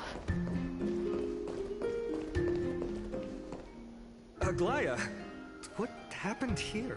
Yeah, I can keep going for a little bit. I know or a couple hours. The fangs of that keen snake through the golden threads. In the past, I would be confident about keeping her in check, but I admit I am now unable to do so. What do you mean? It is no longer about eloquence or arguments. I have been a demigod for far too long that I hardly have any humanity left. Before I realized it, I have become no different from these hypocrites, no longer capable of relating to... Do you guys think that's her turning into Nestia? This has come a lot sooner than I expected. But perhaps it is time. I need you to step up, Finan, in order for me to retreat behind the scenes. Jeez. Yes, this is my duty, but... It is far easier for the Council of Elders to fool many than just fool one person. Their so-called more support is no more than a ruse to distribute power using words instead of lances. There is no glory in winning this debate, but that makes having respect for humans so much more priceless. Finan, you are a Chrysos heir without flaw, capable of relating deeply with humans. I appreciate what you've taught me, Aglaya. I hope we'll live up to your expectations and win this debate. Oh boy.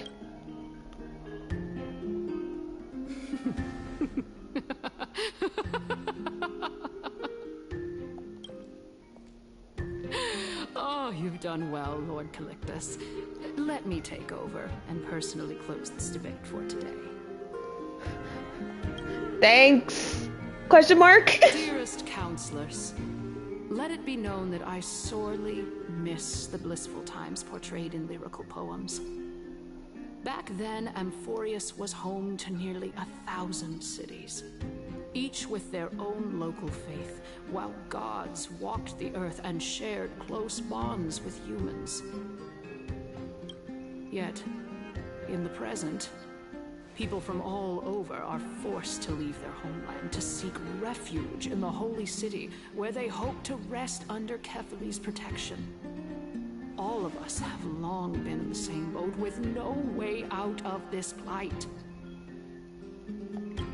We didn't have a choice in the past, but now the Council of Elders brings to the table a new possibility.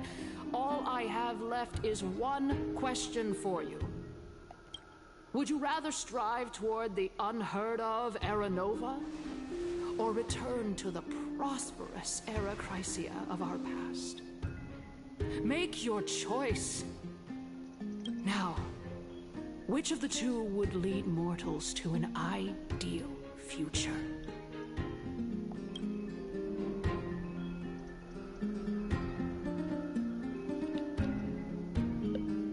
Era Nova, right?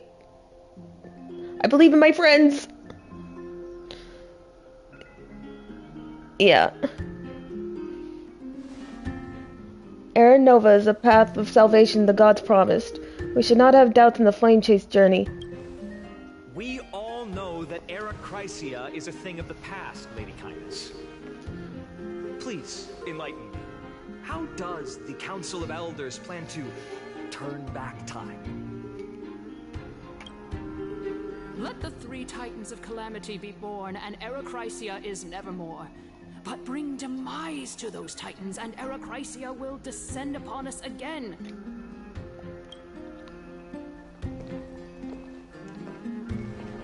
Know that the Council of Elders is never one to make empty promises. Look at who we have on our side. Anaxagoras, one of the Grove's 7 sages, and Castorus, Idonia's goddess of death.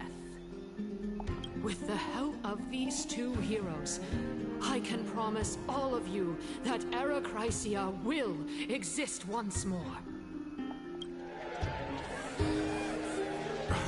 Aren't they Chrysos heirs? They're supporting the Council of Elders instead? Huh.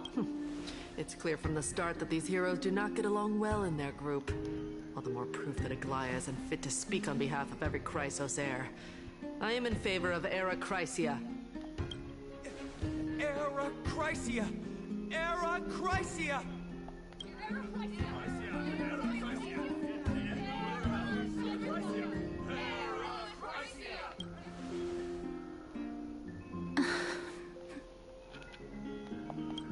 Castorus? Why are you standing over there? You finally arrived, Anaxa. So have you, Cass. Don't worry, Aglaya. Well, I know that you have many queries. Could Huh. you continue to converse like how the citizens normally do? Tell me, dear citizens, if we successfully retrieve and return Thanatos' core flame without anyone passing the Death Titan's trial, what would happen next? The answer is simple. We will have a chance to rid the world of death and bring Amphorius back to an era when all beings live forever. We'll usher in a new future that will be entirely different from the flame chase journey. He's one of the 7 sages. Your proposal is much too idealistic.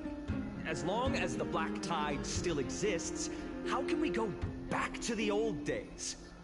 Remember what I previously said?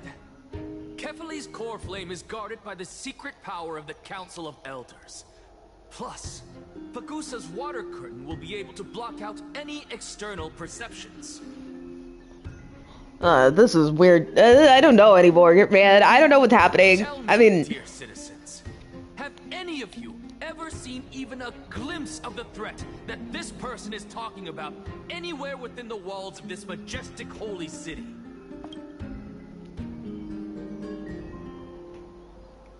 but this place will become the Flame Reaver's target sooner or later.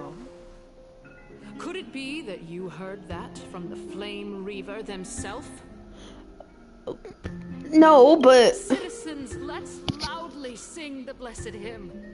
Oh, beautiful old world, where are you now? Oh, legendary Erechrysia, return to the mortal realm. After the destruction of the 3 Titans of Calamity, the Flame Chase journey will have to end.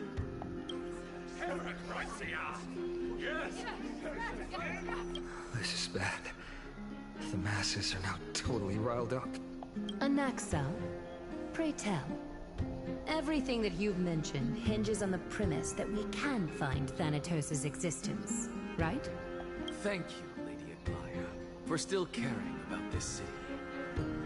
However, dear citizens, we are truly fortunate and blessed.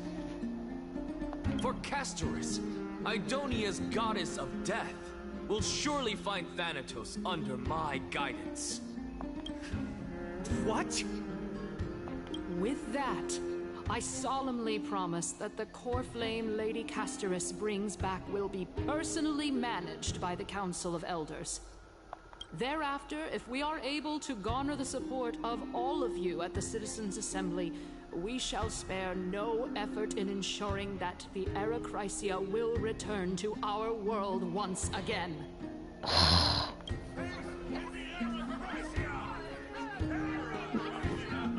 With the balance shattered, the result is clear. Buy carefully into Lenten above, as the Theoros I have observed. Akama has chosen her destiny. The issue up for discussion at this Citizens' Assembly shall be modified to the suspension of the Flame Chase journey.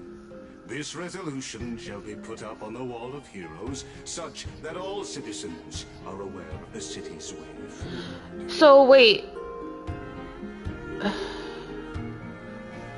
So they want to kill the 3,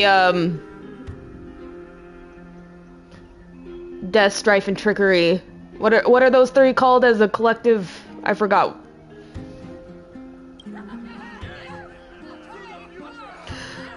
Oh, I just had a thought. Aglaya, dear Aglaya. Yeah, the Calamity Titans. What has caused your heart to soften?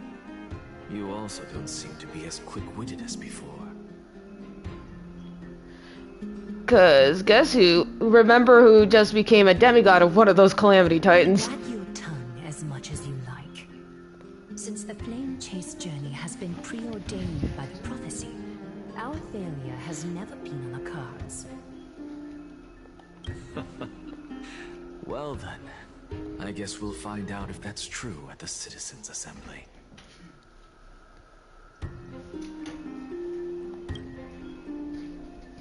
Magnus announced the conclusion of the debate at the end. Jeez. Castros, what's going on?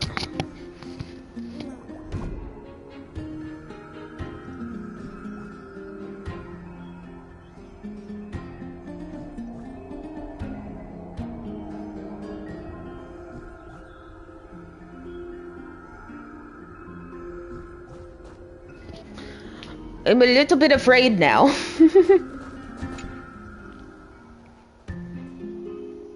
Well, it seems that when I sent you to look for Anaxa, I unintentionally facilitated your partnership with him instead. My apologies, everyone. I know that you have many questions to ask me. I will answer them to the best of my knowledge. In that case, please tell us as much as you can.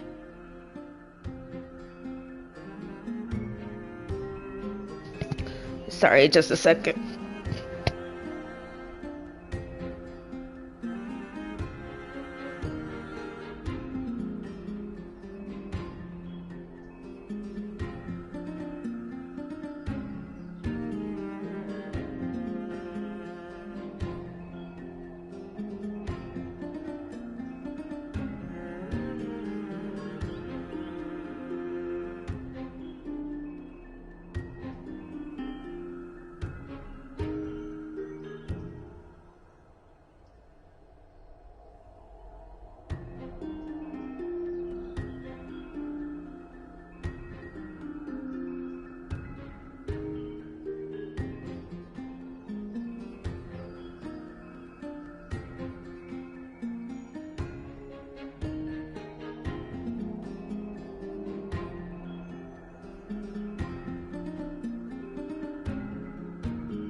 Okay, sorry about that. I gotta do something real quick. Okay.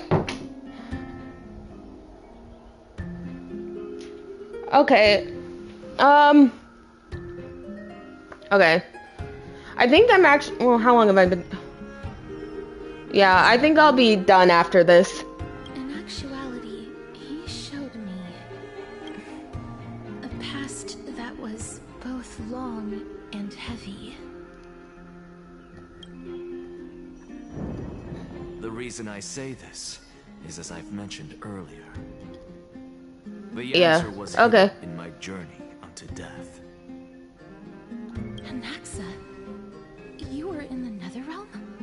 Yes, I am but a living dead man now. But that's not important. What truly matters is, I overheard a conversation between heroes.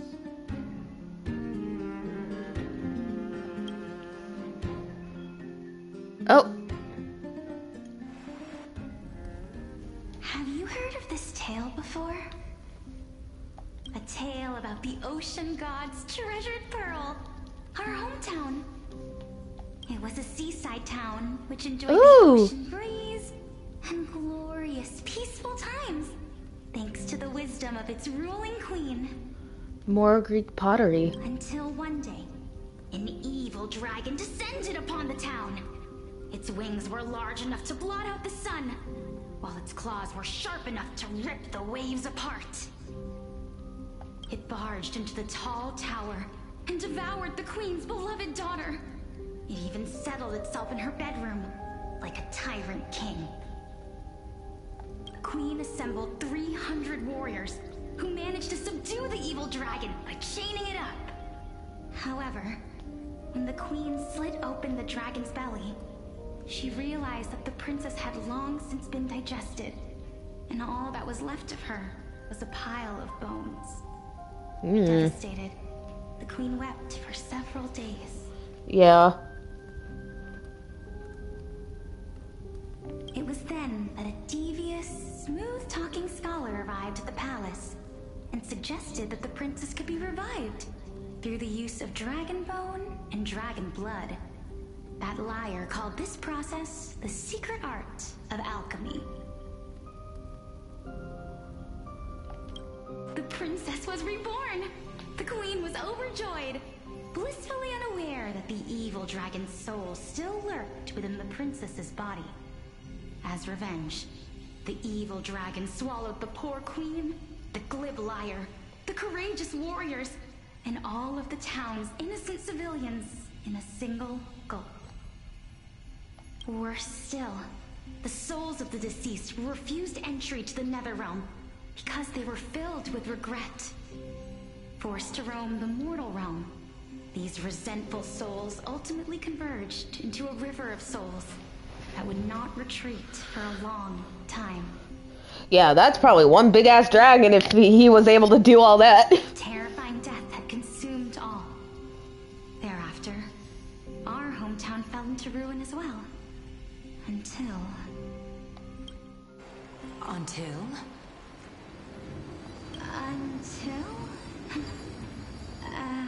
Actually, I don't know what happened next either.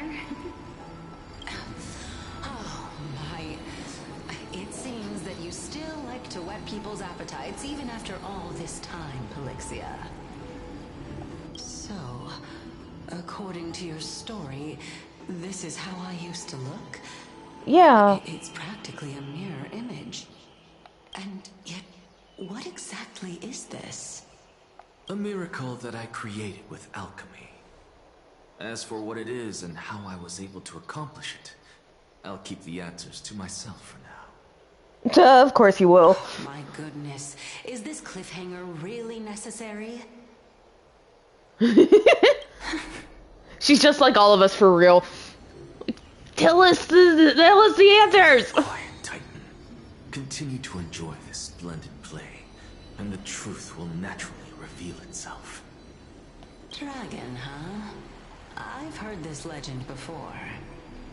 In that case, what do you think of it? I think that this So-called alchemy was a tenuous analogy added to the story by future generations. After all, you've never heard of a tradition of alchemy in your hometown before, have you? Indeed. Before I left home to pursue my education, I never even knew that anybody was looking into this area of study. Wait, the thing around her eye looks like a dragon's claw. Therefore, or a claw in general. Treat this tale as a fable told to young children. Huh. A fable, you say? If so, what moral is it trying to impart to the kids? Huh. I guess it might be the concept of equivalent exchange. Oh? I thought the moral might be closer to something like honor the dead.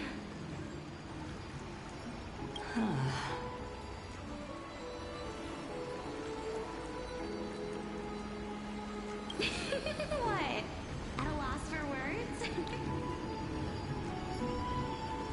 No, I merely realized that we're both thinking of the same principle. If life is priceless, then there is hardly anything else in this world that is of equal weight to it, right? Indeed. As expected of the wisest scholar in the land. Wait, what? That if life is priceless, then there is hardly anything else in the world that is of equal weight to it? Huh. You flatter me. Why don't I ask you a question as well, as a form of equivalent exchange? Of course. What is your question? If I imparted my knowledge of the art of alchemy to you, would you use it to resurrect someone you loved? Nothing material in this. Oh. What kind of strange question is this? I got it. You're just trying to get me to tell you whether I like anyone, right? Let's just leave it at that. That was rude of me. Yes, I would. Oh? Death is inevitable. In the days to come, I'm certain that someone whom I cherish deeply will leave me for good.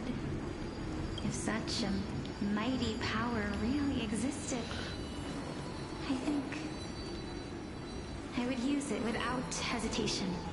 After all, you, me, and the rest will all have to face that fateful moment eventually.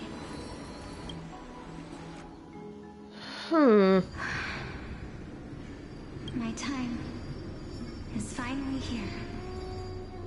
However, perhaps because of my firm belief in the immeasurable value of life, I am unable to complete the trial. You shall wither, and through that, the dead will sprout again from the remains, and be reborn with the dead flame. It is a pity that fate is such a cruel mistress. Is there no other way of interpreting those words? Nice. I'm afraid that the meaning is clear. Between my sister and me, one must pay the price. Our trial can only be completed when the one chosen sacrifices her life. I'm afraid that the prophecy might even have selected a pair of twins for this exact purpose. So they are twins. Fortune makes fools of us all. My sister is prepared to sacrifice herself. And yet, I can't do the same. Oh, look, Thanatos is the last core flame they need. How absurd. My time is almost up, but I'm still afraid to welcome death. do. I know. If I'm ultimately not able to make up my mind... Since Chaos is willing to guide all of us and leave this trial to the end, there is still plenty of time for you to ponder. That's right. Don't allow the fog of an uncertain future to cloud your mind. Trial, prophecy, the topics that they're discussing seem familiar. But these three people must not have left their names in the epics. Otherwise, I would have some recollection of this. Amphorius' history before the Titans were born was complete chaos. Is that not strange by itself? I feel like chaos is like a chaos, because that's like another way you can spell chaos, but like Greek myth-wise, I need to look it up because I don't remember. I have long held three hypotheses about this. However, let's continue watching for now. No, I don't remember. Calypso, Polixia, and this warrior. I seem to have met him somewhere before. That's nice. He's really cool. Regarding this matter, Nias, are you confident that you'll complete your trial? Oh shit! This is before he became part of Nicanor. Oh, that's so cool.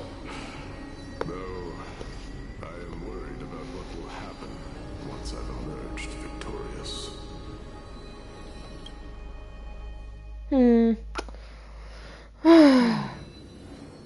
Looks like you have made up your mind. Yes, this is the safest course of action. Oh shit. Completely separating courage, honor, tenacity, sacrifice, and reason. You really know how to make things difficult. Please, young lady, witness my fall and demise. Lady Calypso, you shall host the soul-rending ceremony. I do not understand. Why would you dare to sacrifice yourself for a future that you won't get to witness? Because this is our destiny. The power that resides within me is so intense that I will one day be engulfed by it. Furthermore, a valorous death before glorious return has always been the path I chose to walk. A journey I began long ago. If your sister or Chaos were in my position, I believe they would make the same choice as well.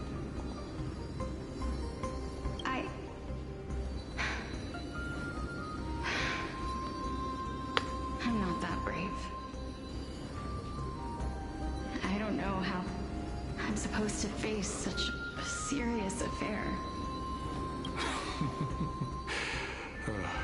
Despite being Death's chosen one, it seems you still don't know how to face it. Let's chat, young lady. Perhaps I shouldn't end my journey so hastily. Since there's still time, I'm not worried about letting fate wait a little longer. Of course. This warrior is Lord Nias. As the embodiment of Nicanor's divinity, he entrusted his life to us and allowed humankind to end his madness. That means that what I'm currently seeing before my eyes is in fact... Looks like one hypothesis of mine has already been proven true. These heroes are the true forms of the Titans, before they attain their divinity. If so, the chosen one of death that he speaks of is actually... Polixia? Is the previous form of Thanatos? But her appearance... If this is true, as long as we can find out where she went, we'll naturally be able to figure out the location of the Death Titan. Wait... Is she the dragon?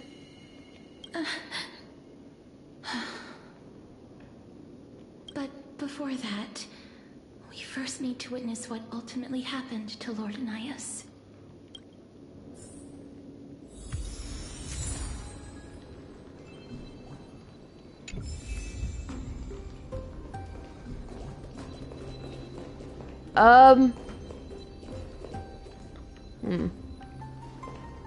How long? I'm gonna end it here, I guess. Oh, my controller's almost out of batteries. Jeez. Yeah. Okay. Yeah. We'll continue tomorrow for sure, cause probably finish it too. So, anyways, damn, this is so good, guys. I love it. Anyways, I'll talk to y'all later. Or tomorrow, I guess, because, yeah. Alright. Good night, guys.